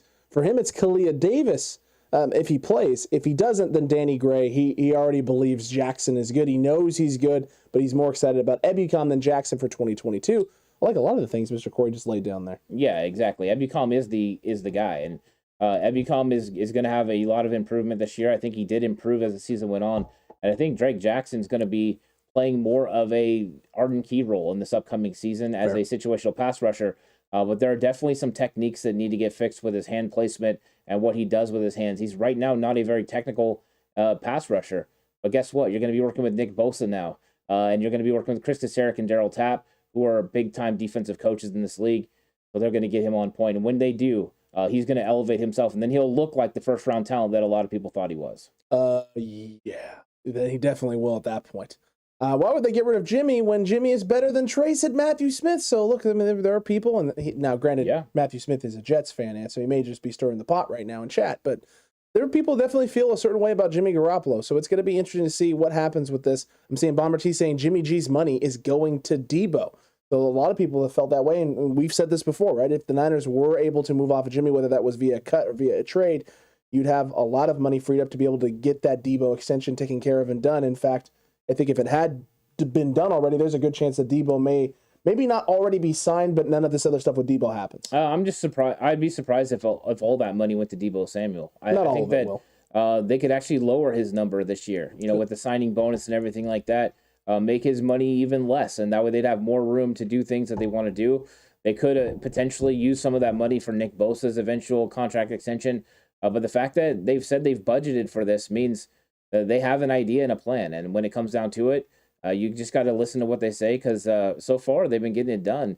And I think that Parag has, consistently stuck with his numbers, and the 49ers have been able to get under the cap and still put together really, really good football teams. And whenever you construct depth teams like they have, because they have a tremendous amount of depth on this team, I think you just have to keep rolling with it and keep trusting them, and we'll see. In Parag, we trust. In Parag, we trust indeed. And longtime Niner fan, that first offered by Detroit was probably number 32. And if it was, they can take that first-round pick and shine it sideways and stick it straight up their candy behinds. Great one. What about Kalen Ballage as a third-down running back? I don't know if they're going to bring in anyone at this point. So if we'll see what they do. I think they're bringing in some undrafted free agents to look at. But they have 4 really good running backs right now under contract. I think it's going to take a lot to come in and make this team. We'll see. I think Jeff Wilson Jr. could be tagged as the third down back this year, and JaMychal Hasty could be the one on the move. It does feel like that could be the case. Yeah, it definitely does feel like that could be the case, and it's going to be interesting to see what the running back position battles actually look like in training camp and who's going to be fighting for what job, Ant. And if they bring in another one of these guys, whether it's Calvin Turner or whether it's Cyrus Habibi Lakio, out of Boise State. I hope I didn't butcher that there. But if they bring in one of those guys as well, that's another name to add to the mix of guys that potentially could be battling in those spots as well. Stormy Redhawk said, how about let the season play out, keep Jimmy, and at the end of the season, sign Jimmy as a backup for cheap, like $5 million. Jimmy has to want to do that. And if Jimmy stays on this roster as a backup this year, he's going to want to try and get you got to think he's going to want to try and still get a starting job because he just led a team to an NFC Championship game. I don't believe, and knowing everything I know about Jimmy Garoppolo, that he's going to want to be a backup this year. He's going to want to get moved. He's going to want to get moved to an opportunity in which he can start and play football games. So I don't really see him embracing a backup role because once you get labeled a backup in the NFL, it is hard to get back into the starting spot, and Jimmy knows that. So getting moved to a situation where he can start is imperative. So I think he's going to look to get moved, and if they do play out the season like that, he's going to leave in the offseason. He won't come back for $5 million because he can definitely get more than that in the open market, where Mitchell Trubisky got $7 million just to be a backup because it looks like Kenny Pickett's going to be their starter. It's looking that way. It's definitely trending towards that. I think they thought if they could get a couple, there were probably a couple quarterbacks they were looking at like, hey, if these guys fall into the third, we're in business here. We can get a guy that we feel can come in and do what we need him to do, and they definitely got that. They definitely fell right into their laps. Mr. Corey, what about signing a tight end like Jared Cook to back up Kittle? He's 35, but at least a decent receiving threat if they're not going to develop Warner in that area. Yeah, I mean, I think Jared Cook makes sense in the receiving game. However, I don't know if Jared Cook is going to be willing to take a veteran dirt cheap contract because that's what the 49ers are going to sign players to right now. You're going to come in and you're going to get a lot less money than you could get other places. And Cook is definitely a liability in the blocking game. So it depends on what kind of system Kyle Shanahan wants to run. And I think he is kind of moving towards a more versatile 3 wide receiver sets. And if he is, then it wouldn't make a lot of sense to add another tight end. But we'll see. I think the whole talk around tight end was them adding a guy that had the ability to do both, block and to catch the ball. And you wouldn't really know what was coming. If you added Jared Cook, you would know it's probably more than likely a pass. And I think that's something that the 49ers don't want to tip their hand on. They had players last year that would tip their hand on things. Charlie Warner being one of them, that when he's in, it's more likely to be a run. And then also when they had Travis Benjamin, and it was more likely to be a pass. Very, very true, Ant. Very, very true. Will be interesting to see. I don't know if the Niners... I felt like the Niners could have addressed tight end in this draft with the names that were available, and they haven't. So I don't know if they plan to do it. I don't know if they would like to do it. They may be very comfortable with the guys they currently have in the room, and they want to be maybe seeing where Jordan Matthew is before they make any sort of decision like that. But with 91 current players on the roster, and you don't really have a lot of wiggle room to be doing stuff. Yeah, that's true. I mean, but they could always cut some of these guys. There are definitely guys at the end of this roster that they can move on from, guys that are on future contracts that they can move on from. So I think that the 49ers have room to wiggle room if they need to make a move, and they'll do so. But we'll see. I think tight end could still be addressed, but we'll see when that actually happens. Very true. Lou, you got rid of that message. I wanted to get to that. That was actually pretty solid. You're talking about the Zakiel, Poe, Brendel, Burford. There it is. Schuster, who's your dark horse to break through? Of those guys there, the dark horse to break through, I would imagine, as of right now, I have to give the edge to Burford. Okay. I would give it to Burford just because of where they took him in that draft, and I think his flexibility there. I think that Zakelj probably has the biggest upside for the 49ers in terms of what they've seen from him, but I think Burford right now. I like Burford and I like Zakelj. I think Zakelj and Burford are both really good football players, and I think both of them potentially, could have breakthrough years. So we'll see what happens if they come in and compete. I think the thing that's the most interesting about Zakelj is he's just transitioning to the interior. Fair. So he's going to have a lot of improvement to be done there. But in the Senior Bowl, he started making that change, and you could see the advancement as he was there. He did get better. He got more comfortable, and he was able to anchor down against some of those bigger interior defensive linemen. And I think he's going to benefit from not having the edge rusher having all that space on him. So I'm excited about his potential for sure. But I do like Burford because he's just an angry guy that gets after and plays really tough. And moving guys off their spots is what Zakelj and Burford do really well. And that's kind of what you're needing. That's kind of what you need on this O-line. Oh, definitely. Hugo saying Jimmy G should retire and become a runway model. I mean, you've seen him on those Subway commercials. Yeah, there you go. I mean, potentially, right? He's got a fine career ahead of him in acting or whatever he wants to do. I mean, I'm sure when he retires, later on in his career, there's always Ovaltine. Ovaltine plug. Yeah, there you go. That's solid. That's solid guy. Paul Saunders, excuse me. Danny Gray tape looks good. His quarterback last year underthrew him a lot of the time last year, especially on his middle cross. You are correct, Paul. That did happen a lot. Yeah, he wasn't playing with top flight talent. He wasn't playing with a top flight quarterback. And I think that sometimes shows on film. Also, understanding what Danny Gray was expected to do on each play is very important. I've seen some breakdowns where they're looking at his results of the play, like, oh, he didn't do this or he didn't do that. But what was he asked to do on that play? What was the scheme fit for him on that play? Was he tasked with doing something in particular? If he was, you have to take those things into consideration. Not every play is a play that he's looking to get open, but maybe he's looking to influence defenders a certain way to open things up for other players like Reggie Roberson, who had a pretty good season. That he did, Ant. That he did. It's going to be very interesting to see what happens there. And Brad Jones with the Sup Boys. And then, hey, did you guys talk about the stupid rumor doing the rounds about Trey not impressing the coaches? Apparently it was former coaches per Lombardo, but no naming of those former coaches, Ant. And I'm just thinking this is a whole lot of not happenings and not actually being the case. The Niners don't typically leak this kind of stuff. If it's getting out, I don't think it has much legs. It could also be the reason they are said former coaches. In a shocking development, when you're a former coach, it means you're not a part of the team anymore, and that could be the reason you're not. If you weren't fully, kind of ingraining yourself to the quarterback, then you can be gone. But it could also just be sour grapes as well. Or it could just be Lombardo knowing that a lot of guys left and just making up a story, knowing it can never be, really traced back to the actual source. That definitely happens too. And I like sources on my ribs as well. Sources on your ribs, and it's absolutely delicious, especially if it's a Sweet Baby Ray sources. Sweet Baby Ray sources are absolutely fantastic and very, very tasty and delicious. Bolivia or Trask here saying, where does Gray line up? Slot? It would feel like that would be the area he's going to have, I guess, the most opportunities for the 49ers. Both. I think he's going to line up in the slot. I think he's going to line up out wide, depending on the scheme and the matchup that you're looking for. Depending on what team you're going against. If you're getting a cover 3 type corner and one of those tall guys, you can put him on the outside and let his blazing speed do that. But I think a lot of times he will be in the slot and he'll be running down the center of the field and up the seam to be able to influence the safety and influence the nickel corner to go with him. And if it's a zone, he's going to run right through it. And I think that's what they're looking to do, is create some opportunities, in the middle of the field for other players. But if Gray gets behind you, it's a hole shot. And Trey Lance has got the arm to get him the football. But don't be surprised if you don't see Danny Gray get moved a lot in motion. Moving him in motion, faking the fly sweeps to him, faking reverses behind the line of scrimmage, but also that allows him the separation from a defender where he won't have to work on press releases because he'll have natural separation already created by the motion or playing in the slot. Accurate. John Paul here. Welcome to the chat, my guy, and a solid question to start this thing off. What about Jimmy to the Bucks? I know sounds strange, but he probably won't start this year. He'd have to swallow a little pride and know TB was to leave in 23. In 23, possibly. Right now he doesn't fit the system that they run there, but with Bruce Arians being gone, potentially that would make a lot more sense. But the fact that they're going to have a defensive coach, a defensive minded coach, means there's going to be somebody that wants you to move the chains, and Jimmy Garoppolo can move the chains as one of the better quarterbacks on third down. So we'll see, but I don't know. I don't know if they're going to be willing to make a trade. And I think if Tampa Bay was willing to make a trade for Jimmy Garoppolo right now, the 49ers would be getting pennies on the dollar.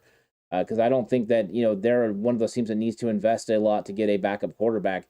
They have Blaine Gabbert, and I think they're just willing to roll with that because they know if Tom Terrific gets hurt, their season's over anyways. Very true, and I saw this here in chat from Great One. Send Jimmy to Detroit. Can the Lions release Goff with no cap penalty? No, it's a $30 million in dead cap this year, $10 million next year, $5 million. So it makes sense to actually roll with Jared Goff this year and then be able to move off of him next year and know that you're only going to be eating $15 million over the next 2 seasons. Yeah, they could definitely move, to Jimmy Garoppolo next year in free agency.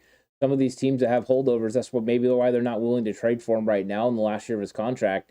And they could just go ahead and get him in free agency next year or address it a different way, depending on where they, draft in the draft. Later, PMR. Thanks for stopping by, man. We appreciate that. KNDR Ant with a solid question. What do you think Gray's Madden speed will be?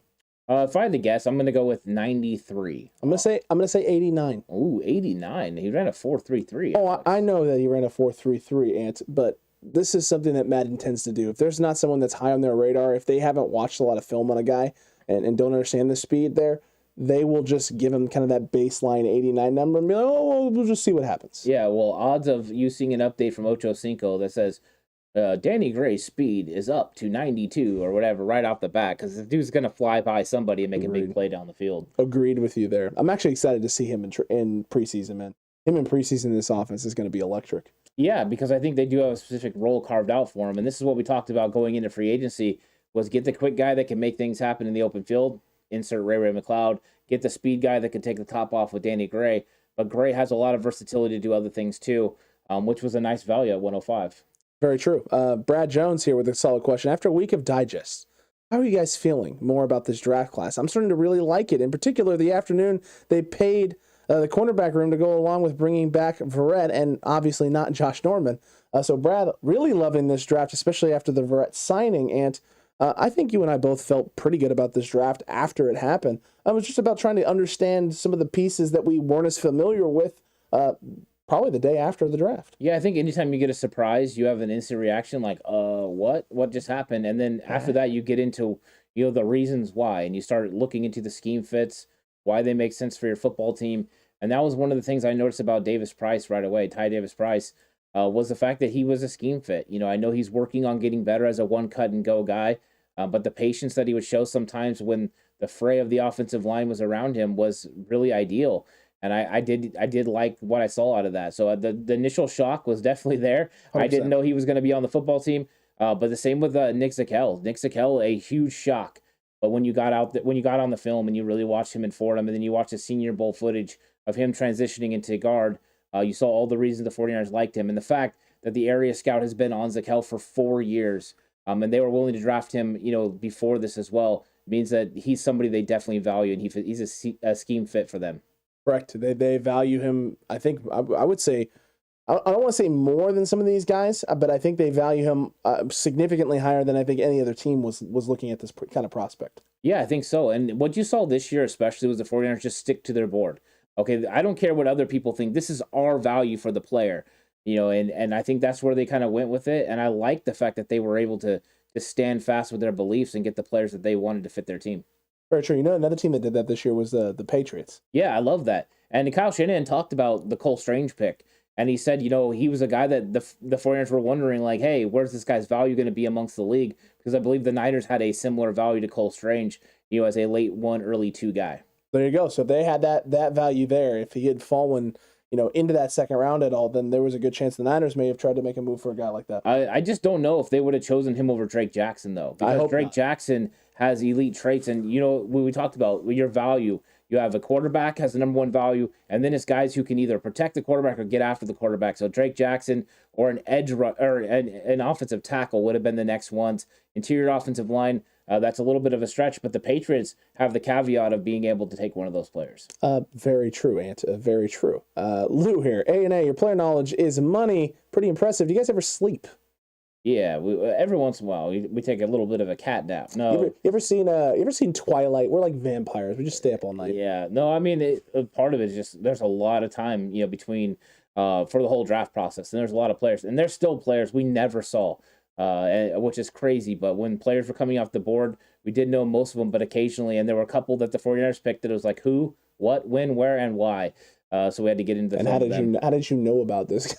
It's really tremendous, and it's these scouting teams for these teams are really good. I mean, they're really good. They're all over it, man. They're all over it, and I think it's really fun to watch. And that's why I'm always excited to listen to those guys talk. So when I got to hear Adam Peters and them talk about the players and the scouts and stuff, I really like that. It's always a lot of fun, and get some good insight. Yeah. Get some good insight. Last year we went from not really hitting on any of the draft picks to this year at least hitting on a couple. Yeah, I mean, last year, definitely, I think we were closer to Trey Lance pick. I think everyone was kind of getting closer to that. True. We knew it wasn't going to be McCorkle. But after that, yeah, I think the 49ers, once they pivoted in that second round, it threw the entire draft off. But we were high on Deommodore Lenoir last year. That was one guy that we were high on, and Horst was really high on Talanoa Hufanga as well. He was. So those were guys that definitely made sense for the Niners. And then Elijah Mitchell, who was a come-out-of-nowhere guy. But once we got into the film with him, we really liked it. It made sense. Yeah. Brad Jones, if we didn't take Sermon last year, the Davis Price pick wouldn't have annoyed anyone. You're probably right, Brad. You're probably right. Yeah, once again, it's just a player that no one knows about. You know what I mean? And whenever it's a player that no one is really, talking about, it doesn't really work out. Fans don't really like that. They want to know the names. They want it to be a name brand you can get behind.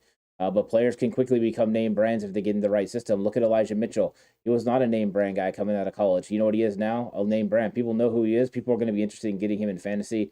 So you're hoping that happens again. And with Kyle Shanahan and the offense that he runs and his dad ran, when it comes to running backs, it doesn't need to be a name you know. It could be a name you're going to know. Accurate. Eric Dane, is it fair to say that Trey Sermon isn't a scheme fit? Trey Sermon was definitely not a scheme fit coming out. He's not a one cut and go guy. He's a guy that likes to dance and he likes to jump cut at the line of scrimmage, and that's a different style. He presses to the line of scrimmage, jump cuts, and goes to the hole. They thought they could turn him into a one cut and go guy, and I think that there's still hope that they can do that. Bobby Turner believed it, and if Bobby Turner believed it, I'm going to have to go ahead and yield to him because he's been doing a really good job with running backs for a long time, but now it's Anthony Lynn's job to continue and finish that job of getting Trey Sermon where he needs to be. Very true. Brad Jones, have you watched any more film on Womack? Do we see potential? There's definitely potential there. He's developmental. There's some fluidity issues. The speed's definitely there. He's not a slow guy by any means. But I don't think I originally thought, because all the measurable stuff was coming out, and it was like, oh, this is obviously going to be a guy they're going to try and replace K1 with. After watching the film, and you had brought this up in the recap, it does feel like there's potential for him to potentially play on the outside as well. Yeah, I think they just saw a player that adds a lot of value to their team with some versatility to play inside or out, and they're going to bring him in. And I think that there's a lot of development that needs to go there. There are times that he doesn't understand what he's doing in zone, and then when he's in man, he can be a little grabby. And you're right, the fluidity in his hips can be questioned, but the straight line speed's there. So we'll see how he develops. But I definitely think he's more developmental than I saw from even Diameter Lenore last year. I thought Lenore was a developmental player, but I think Womack's even more developmental. The only caveat that he has an advantage is he has the tremendous speed. Agreed. And Eric, you were right. Chat is popping off. They need to not forget to like that video. 92 of you watching right now, 51 likes. Let's get this thing up to Aaron Banks' numbers of likes, TCC. Get this thing up to Aaron Banks' numbers of likes. Hit that 65 number. I'm seeing here from John. John was concerned about us not having drafted a possible legitimate real number 2 returner behind Ray if something happens to him and we have to return to Brandon Ayuk, and he has concerns. But JLE, with the solid question here, John, check out the kid from Hawaii that's coming in, Calvin Turner. He can do so many different things, including punt return, kick return, running back, and wide receiver. Yeah, Calvin Turner makes a lot of sense in that area. And so if you're going to go that way, I think Calvin Turner could be a potential kick return, punt return option. But I think that they could also throw Danny Gray back there as well. Whenever you have 4.3 speed and the ability to create in the open field, he's a guy you could target. And I'm sure there's some cornerbacks and safety guys that they have that could do it as well. But Ray McLeod is going to be tasked with doing the job, and they're going to have to work on him maintaining possession of the football because he seems to fumble at times, and that's not something you want. But they also did sign a couple of free agent players as well, one from Dallas and with some kick return and punt return ability as well. So they didn't address it in a big way in the draft, but I'm not sure that was the overall way of handling it. I think they had other ideas, but Ray McLeod seems to be the guy. It seems like it. David Hasselhoff here. You can get quality running backs in later rounds, even undrafted. 3rd round running back for the 2nd straight season. Why, says David. Well, I mean, the film is, I think, what speaks it for I know for you, and I know for me as well, having watched the film of Ty Davis Price and seeing the vision, seeing the patience, seeing the way that he ran and the way he developed throughout the season. I think the 49ers look at that and go, wow, this is exactly what we were hoping to see out of a guy like Trey Sermon, and this guy's already put it on film. I think there's 2 ways of looking at this. Number one, it seems like 93 is a little high. Potentially, they could have went Danny Gray there, and then the comp pick, go with the running back. True. Unless they had heard in circles that he was going to be gone. Maybe somebody else was valuing him. Maybe he's the apple of somebody else's eye. Maybe. And if he's your guy and you really are that convicted for him, you have to go out there and make the pick. We've seen this happen before last year where the 49ers got a little bit cute in the 2nd round, traded back to get extra capital, and then missed out on guys they wanted to get. Well, I think they learned from their mistakes and they just went out and got him. So the value might not seem like it's there right now. And with the fact that Trey Sermon and Aaron Banks both didn't contribute to the football team very much last year, there is definitely reason to believe that. However, let's see what Ty Davis Price does in this offense to see if it is warranted, the fact that they shouldn't have went there at pick 93. Maybe there is tremendous value there, and maybe they were trying to keep him away from somebody else. Possibly could be the case as well, Ant. And if someone else had them valued high, they felt someone else valued him high on their board and he was high on theirs, then they weren't going to take that chance and play around like they did last year and miss risking out on the guy they feel could be a positive thing for them. Right. Brad says, so do we think Verrett is healthy? Will it be Ward cornerback 1, Verrett cornerback 2, and Mosley in the slot? I think that is the most likely scenario if you want to actually put labels on them. I think Verrett and Ward being on the outside with Mosley moving to the inside is the most likely. But I think what you said is what's going to happen first before any sort of decision gets made. It's going to be an open competition. All three guys will be competing for those starting jobs, and the two best will emerge, and the one that's left will be moving inside. Yeah, and because Verrett and Emmanuel Mosley have a lot of versatility to play in the slot, you could see situations where they do flip pre-snap. You can now move these guys however you want, and that's one thing that DeMeco Ryans has definitely excelled in, using his guys in a variety of different ways, using their skill sets to its advantage, and they're going to continue that. So I think there'll be times you'll see Verrett in the nickel if he's healthy, and I think sometimes you'll see Emmanuel Mosley, but I think you normally want to have your best two guys on the outside, and I think that's how they'll initially start, with Mosley playing the 70% or 75% of snaps, depending on who you're playing in the nickel role. But all three guys are going to have the ability to go out there and shut it down if you really need to. But don't be surprised if when we play the Rams and Cooper Kupp slides in the nickel, if you don't see Jason Verrett travel with him. Very true. Marvin Rose, so is Trey Sermon out of a job? If Ty Davis-Price is going to be potentially coming in and filling that role, is he the odd one out? I think it could be Trey Sermon, but I think it's more likely JaMycal Hasty. I think JaMycal Hasty is the guy out. They'll keep the big running backs and then roll with Jeff Wilson Jr., being the third down back, a guy that can catch the ball in the backfield. Him and Elijah Mitchell can now, handle that role. And Elijah Mitchell's production coming out of the backfield and catching the ball improved through the playoffs. Green Bay had a good time, and then also against the Rams, he made some plays. So I think both of those guys are options on third down, and it might actually be JaMycal Hasty who's on the clock. Could be the case. John Paul, he likes Malik Turner, Ant. He thinks he's a possible sleeper to make the team. But let me be clear, Ant.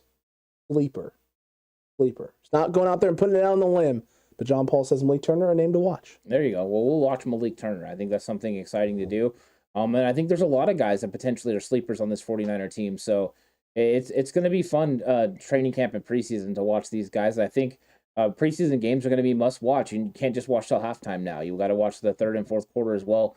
There's really good football players that are going to be playing at those times, and names that everyone's going to be used to, because Donovan West is probably going to be out there playing. Potentially Jason Poe as well, and those are exciting names to watch. And speaking of Jason Poe, Brad Jones made a joke earlier, Anthony, we should throw him back as the punt returner and see what happens. There you go.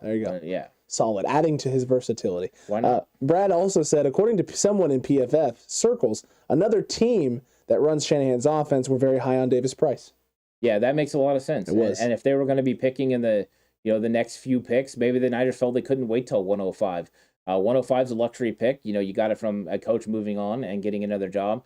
So they potentially would have rather go 105, but you're just not going to wait around. You want to make sure you get your guy, and if the Niners were that high on him, go get your guy and don't let him end up in Miami or New York or whoever was going to be picking after them. Very true. Mr. Corey here. Trey Sermon won't get released, more likely traded. Hasty needs to be cut. He had a couple of good games as a rookie, and that's it. I think that's the other thing to keep in mind, right? If you're the 49ers, which guy are you more likely to get to your practice squad as well? I think JaMycal Hasty, there's a chance you could still sneak him onto your practice squad. If you cut Trey Sermon, someone is snagging him up. Yeah, and if you cut Trey Sermon, the likelihood of Trey Sermon coming back to the 49ers is not high. No. So I think that when it comes down to it, JaMycal Hasty is the most obvious choice, just like Wayne Gallman was the most obvious choice last year, and he could be the odd man out. But when it comes to running backs and the amount of reps that they're going to be getting in training camp and preseason, you don't know who's going to suffer injury. So you're definitely not making any decisions until the end. You got to, make sure you have 4 solid running backs, and the 49ers are trying to do that. And that's why they continue to add undrafted free agents, and will probably add even a couple more running backs as they, work towards training camp. Agreed. And someone had brought up, I believe they had brought up, maybe I'm wrong here. I thought someone had brought up compensatory picks for next year. If you did TCC, let me know who you were. And if you didn't, then I'm just trying to find a segue to get us to it, Ant, because the Niners are projected right now to have 4 more compensatory picks in 2023. Yeah, they're going to get 2 from, the coaches and front office player, personnel leaving. And then they're getting 2 for players, 1 5th-round pick potentially for DJ Jones, and 1 7th-round pick for Arden Key, as long as he makes the roster in Jacksonville, which I think everyone fully expects him to do. Accurate. So then they'll have those to add, which will make it 11 picks for the 49ers in 2023, which is a lot. Potentially, if if Jimmy Garoppolo moves on and signs with somebody else, you will get a comp pick from that unless you trade him. So there's going to be comp picks coming back to the 49ers, and it looks like they have a lot of draft capital to play with in 2023. A lot, and a bunch. They had 9 this year, and we felt like a lot. They had 11, potentially even more than that, heading into next season, which is even better. And we got a $5 super chat from Jag Ant at TCC. Are you leaning towards Mack coming back? Is it normal for a veteran like Mack to wait this long to tell a team his intentions? I don't think it's normal for them to wait this long, but it's also not normal for a player at this stage in their career to be getting married at this time. And I think that is definitely going to influence Mack's decision. I think he's trying to figure out if he wants to be home and do that right now, or if he wants to play another year. I think his intentions were always to come back for a second year and try to win a Super Bowl. True. But things change in life, and sometimes you have to make pivots, and potentially he's thinking of that. Now, I have seen video of him doing some training off and on. If he's continuing to train, I have less concerns about Alex Mack if he decides to come back. It's just one of those things where he's wavering, but he's still working. If he's not working right now and wavering, then he needs to go ahead and retire because he's not all the way invested, and then that'll just end up hurting him and the team in the long run. Very much the case, Ant. Very much the case indeed. So we'll see what happens. I don't know if, like Jag asked, and like you kind of mentioned, I don't know if it's normal or unnormal. I think we've seen players who've flirted with retirement, waiting until all the way into training camp to get going with things. So this isn't unnormal. It's just not. I don't think this is the most common thing in the world. Not many players find themselves in this situation. They either have a really good idea of where their body is or where their skill level is. Alex Mack's body and his skill level is still at a very high level. It's a meshing of two different worlds, right? His professional life and his personal life kind of all clashing at once, and him trying to figure out where it all fits. Yeah, I think you're right. And Great One could be actually right. They probably already know if he's coming back, they could. And they might just be keeping it quiet so that way they don't have to make a move right now with Jimmy Garoppolo's money still in the books. True. Or until they're financially able to do that, because he could be a post-June 1 move, and that's rapidly approaching. So potentially we'll find out, kind of like we did with Weston Richburg last year, where all the talk was, Richburg was going to retire, and then officially he did after June 1. True. And save the 49ers some money. So it definitely could come up. That's true. Mr. Corey, if Mack comes back, are you guys going to blast the 90s song Return of the Mack? Ooh, I do like that live song. On air for 15 seconds, yes, so we don't hit with copyright. Yeah, I do like that. Return of the Mack. Okay, that's solid. It is. Yeah, that's a solid. Bump up the I don't even know. Nice pull right there. Oh my God. Okay. All right, anyway, that was solid there, Mr. Corey. Absolutely great. They could also get a comp pick if D'Amico Ryans gets a head coaching job next year, says Eric Day, and he's not wrong. Yeah, they would get two. And then the fact that they have Rand Carthon, who's been interviewing for front office jobs as well. He's probably getting one. He's probably going to get one too, because he was a finalist in Detroit. If he gets a job, then you're going to get potentially 4 more comp picks for the San Francisco 49ers third-round picks. They're doing a very good job in that area of keeping diversity within their front office and their coaching staff.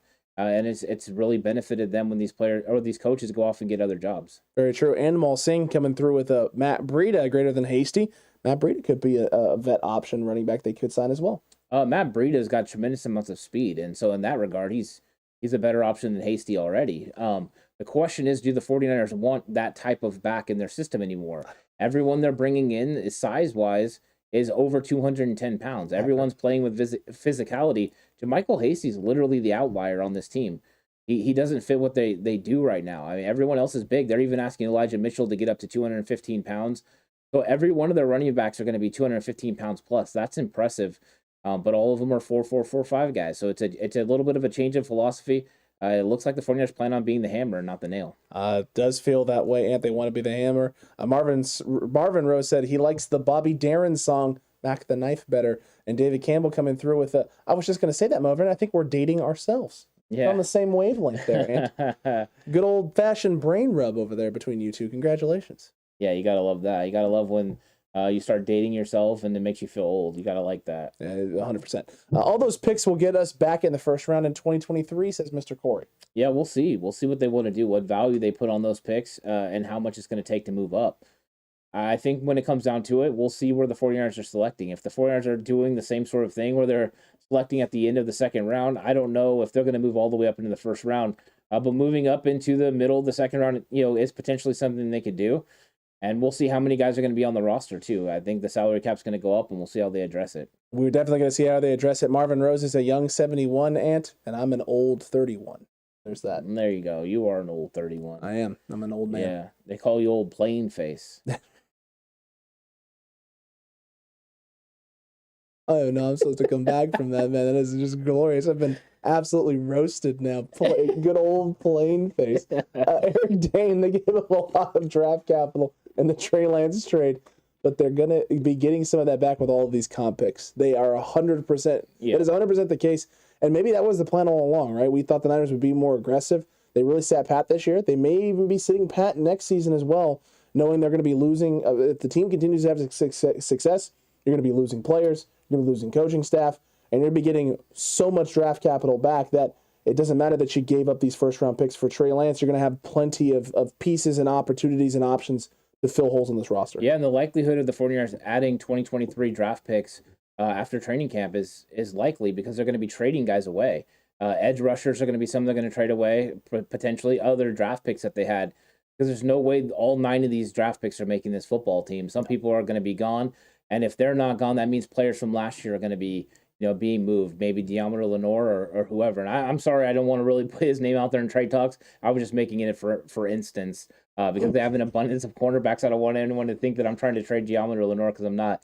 I'm just making that, that point that guys are going to have to get moved because they have way over 53 guys that are really good enough to make this football team. Accurate. Too many talented guys. That's a good problem to have. You'd rather have that problem than scrambling to figure out who the back end of that roster is going to be.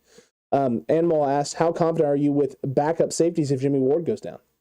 Right now, I mean, I'm okay with Tarvarius Moore being the starter opposite of Jimmy Ward. I think I feel somewhat comfortable with that, even though we haven't seen it in over a year.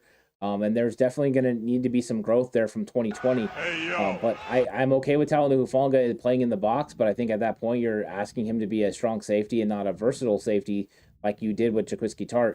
So I would have some concerns. I do feel like they should bring in somebody. I do feel like they should bring in Tartt to compete and let the 4 best guys make this football team, but I don't make those decisions, and Jaquiski Tartt has to be willing to take the financial requirements at which Parag wants to pay him, and we know he set a number. And if it doesn't get to that number, he's not coming in, barring an injury, where the 49ers are willing to overpay. And maybe that's what Jaquiski Tartt's waiting for. Maybe he's waiting to see if people stay healthy, because if people don't stay healthy, he knows he has a little bit more leverage. Yeah, and now with Tyrann Mathieu falling too, another domino fell in the safety market. So I believe another safety actually just got signed by Kansas City as well. It did. So there are guys getting moved, and maybe now it's going to be Tartt's time to shine and get a deal. We're going to see. Jag with the $2 super chat. We appreciate it, Jag. Killing it tonight at TCC. Any chance of a road trip down to Mexico? We'll see. That's really close to Thanksgiving week, right? That's Thanksgiving week. In fact, I believe that's the Monday Night Football before that. That's pretty intense. We'll see. We'll have to see. We'll have to see what's going on there. But I just saw that it got released, right? It's November 21st. Yes. So that's fun. I've never been to Mexico. A lot of fun. Yeah. I've only been once, and I was not old enough to be able to do anything of significance other than hold parents' hands. I thought you were going to say you got banned. No, I didn't get banned. No, didn't get banned. Jag Chapman is heading there. Yes, he is. And 49ers Rush Road Trip will be down there. So if you do want to be able to head down to Azteca Stadium and hang out in Mexico for the 49ers game with 49ers fans and take over Azteca Stadium, 49ers Rush Trip already booked, so you can go do that. Yeah, well. Chapman's going to be doing it every game this year. So if you're interested in doing that, go do it. Meet the other 49ers fans. It's an exciting opportunity.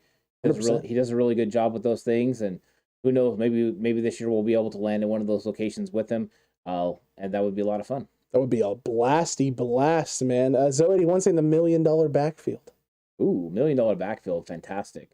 Well done, nice reference, and that's going back. That's going back in time for sure. It's very true. Yeah. Eric Dane here. Thanksgiving, or as they call it in Mexico, Gracias Giving.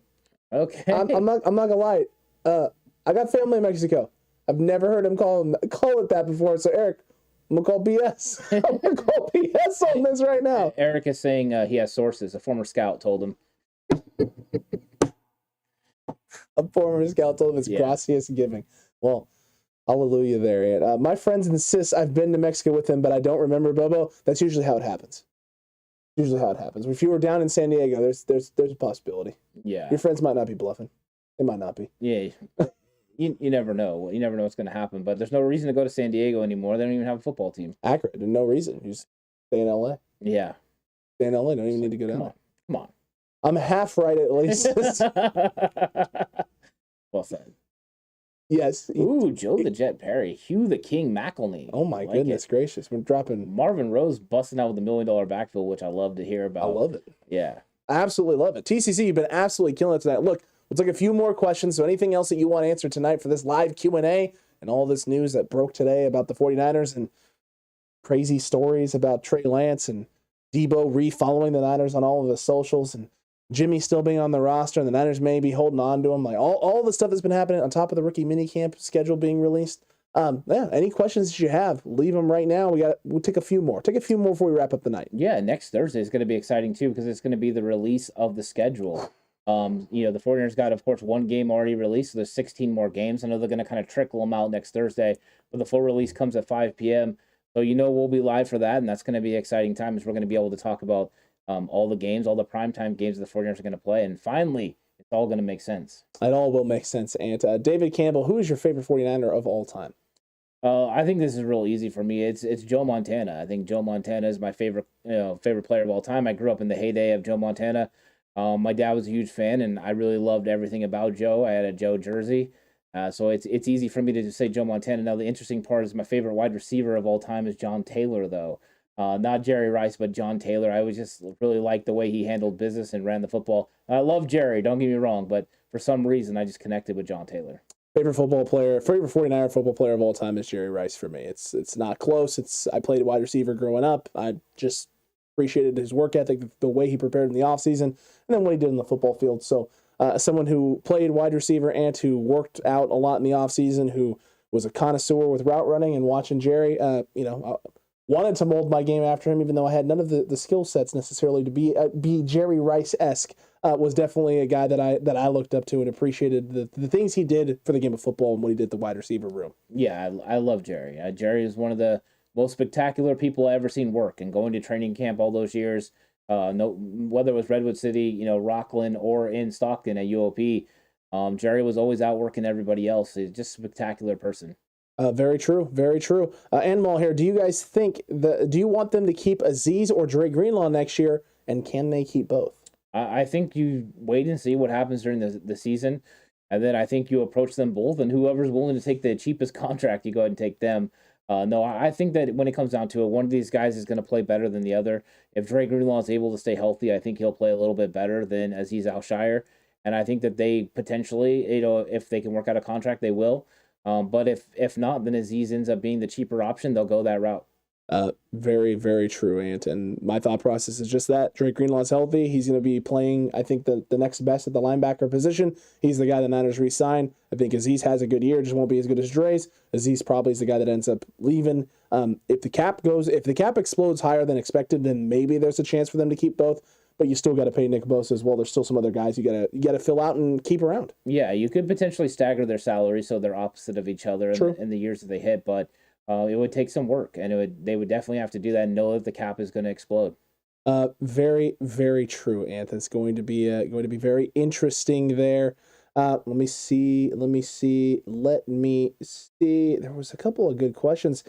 Hey guys, what's your schedule like for the rest of this week? So the rest of this week is going to be kind of chill up until Sunday when I have a cutback chat. Yeah, exactly. So we're pretty much off Friday and Saturday, and then Alex is on for Sunday for the cutback chat. So join him for that. But we're going to be, taking advantage of Mother's Day things, and I know I'm going to be taking the great trip to San Jose to be with the in-laws, as it would be, and do that Mother's Day thing there. So personal things are definitely, taking charge right now and this week, but it's fun things, family things. You got to enjoy those. Got to enjoy the family things. Yeah. Got to enjoy the family things. Eric Dan here. When Jimmy gets cut, who do you think picks him up? Oh, that's a good question. I think the first thing that pops in my head is New England. I think New England would be interested in Jimmy Garoppolo right away, but I think any team that needs a quarterback that can help, whether they have a rookie or an unstable, veteran, would be willing to bring in Jimmy Garoppolo. Very true. Very true. I don't know if there's a team that I can put my finger on in terms of a team that would make that move. It would feel like a team like Carolina, if he got cut, would jump at that opportunity, because I don't know if they love their quarterback situation currently, and if they feel they could upgrade it without having to necessarily pay too much for Jimmy, then that's going to be a possibility. No, I'm going to see. Jay Ellie here asking a non-football question, Ant. You guys checking out the new Doctor Strange movie this weekend? I won't be checking it out this weekend, but I fully expect to check it out. I'm sure I'll watch it with my dad at some point. He's a huge Marvel fan, so we'll get into that. And I did see Bobo say, us Hawaiians love Jesse Sapolo, 4 Super Bowls, protected Montana and Young. Jesse Sapolo is a really good offensive lineman. In fact, I met Jesse Sapolo when I went to a 49ers game. I was up sitting in the box seats, and I ended up walking by him, and I'm like, wait, you're Jesse Sapolo. He's like, yeah, I am. We had a nice conversation, really nice guy. Jesse Sapolo is a good football player, and he was so versatile, being able to play guard and center. Well done. That's a good choice. Solid choice. Mr. Corey said he loves Montana and Rice, but my favorite 49ers have been Charles Haley, Ricky Watters, Julian Peterson, Patrick Willis, DeForest Buckner, and DJ Jones. Nobody currently for me. Yeah, I mean, that's a pretty good list right there. Those are some really good football players. Ricky Watters was fun to watch, and especially in the early 90s when they brought in bar none William Floyd, and those guys rolled together. The attitude at which they played for was exciting. But Ricky Watters, one of the most versatile running backs to come along in a long time. Very, very true, Ant. Very, very true. Mr. Corey, this is an interesting question here. Do you guys think Buckner ends his career as a Niner? I would say no. I don't think he played long enough. Oh yeah, I'm not sure that they're going to be. He's going to be coming back. I'm guessing the Colts, end up finishing him off there, his career there with a lot of money. I figure he gets another really big contract there, and then we'll see what happens. But I don't expect him to come back to the 49ers. No, I would not assume that to be the case. Ant, do you know Kentawan Balmer's return average? His stats return average? No, I do not actually. No idea. No clue. Here you go, Hugo. Let's see if I can pull this up. I thought Kentawan Balmer was I don't even think he was a returner. No, I don't think he was either. He was a defensive tackle. Yeah, he was a D tackle. He was a D tackle. Wasn't he out of North Carolina? He does have a kick. He does? 5 returns for 47. Oh gosh, he must have been an up man, huh? He was an up man. Oh my goodness. So career. He did this. So he did it twice. 5 for 47 in 2008 and 2009. 2 returns for 7 yards. So total of 54. So an average return of 7.7. Wow, there you go. Hugo, why did you? I didn't even know that. Why did you know that? I only knew Guy McIntyre had some returns because Guy McIntyre fumbled in the '84 Super Bowl. That's true. Other than that, I didn't really know. I did not know Balmer had that. So there you go. That's true. Mr. Corey, what about Glenn Coffey's great running stats with? Oh. And now we're getting into Chris Borland, Glenn Coffey. I don't know about that. David Campbell said, my favorite 49er is Jimmy Johnson, the Hall of Fame 49er that most people don't know about. Oh, that's right. Well done. Solid. That's a solid one right there. David Campbell dropping the knowledge, and I absolutely love the fact that he dropped the knowledge. I remember the fans chanting Mira when Brody was having a rough day. Can you imagine the Jimmy G Trey Trance if they were both on the roster this year? Yes, Lou, I can, because I still remember the car chants when Alex Smith was the starting quarterback. Yeah, that's still one of the most shocking things ever is let's get the most sacked quarterback in the history of the NFL in there to take over for Alex Smith. That's nuts. And the thing, that's what they always say, right? The most popular guy on the team is the backup quarterback. Accurate. Anytime that there's a struggle, you're gonna turn to the backup quarterback, and he's not wrong. If Jimmy Garoppolo is a quarterback out there and he's struggling, especially year 2, they would start chanting Trey. I think that would definitely happen. They definitely would. And Alex Moran would know a thing about that. So yeah, there you go. Shout out Blue Mountain State. Blue Mountain State. Interesting show. Interesting show indeed, and interesting show indeed. Look, TZC was a lot of fun tonight, going through all of these questions with you, talking about the news, talking about what's been going on in 49ers land with this team. Looking forward to more information coming out. Looking forward to more conversations. Looking forward to this gosh darn schedule release, and actually knowing what the 49ers are doing in the 2022 season. Yeah, I think it's been a lot of fun. And so I'm looking forward to more news coming out. It seems like news comes out every single time from San Francisco. But, next week is going to be a fun week as we build towards the schedule. And then once the schedule comes out, then we get to talk about, the 49ers, who they play, and Alex, if they're going to win. That's right, because once the schedule releases, and we can actually do our legitimate, real schedule predictions, right? The 49ers record predictions, and we can have J Hill on for his sliding scale. Kaveffe Coffee. Hey, Alex and Ant. How's it going? We know Kaveffe Coffee wants that J Hill sliding scale. Yeah, doesn't everyone want J Hill's sliding scale? There's still an episode of J Hill that will never be seen. Oh my gosh. I forgot about that episode. We recorded an episode with him and Horse, and it could be one of the worst episodes in the history of 49ers Cutback, where J Hill just continues to talk over everyone the whole time. I know it shocks everybody. You talked over everyone the whole time, and you had to stop in the middle of the session right. to be like, dude, we need you to chill. We need you to chill for like 5 seconds. Yeah, that'll never see the light of day. Never gonna see the light of day. But maybe his sliding scale will see the light of day. TCC. Yeah, definitely. At least this year. Yeah, and that way the 49ers are going to win anywhere between 6 and 17 games. Well, if Trey is ready, the Niners could win 14 games, and if he's not ready and he hasn't developed, then the Niners could win 3. Yeah. And why is Lou saying, I can hang next to the Hurd jersey? What are you doing? Oh, don't be mad when Jalen Hurd comes back. I don't think anyone's bringing him back at this point. I think he's done. You think so? I think he's done. I don't know. I need to message him. I feel like we need to do a wellness check. I haven't heard anything from Jalen Hurd lately. No, we need to check in on Jalen Hurd. So TCC, we're going to do that. We're going to go check in on Jalen Hurd right this instant. Totally, we're not fabricating this in any way whatsoever at all. A lot of fun tonight. Thank you again for tuning in. Make sure you like and subscribe if you have not already. Hit that notification bell. That way you don't miss any more conversations, any more breaking news for the 49ers. And it was a lot of fun. Yeah, it was. Everyone, enjoy the weekend. If you're going to be spending time with your mother, great. If you, have a significant other, celebrate them. It's going to be a fun weekend. And we look forward to seeing you all again, Alex on Sunday and then me next week. It's going to be a fun week. So hopefully everyone comes back and joins us for the next stream. Absolutely. We'll see you on the next one. Enjoy your Cinco de Mayo, TCC. And until the next one. Actually, you know what? Let's not do that in the right way. It's always fun. Let's chalk another one. Oh, we're going to chalk another one up? All right, let's chalk. This one's for Marvin Rose, who said I lost my mind. Let's chalk another one up.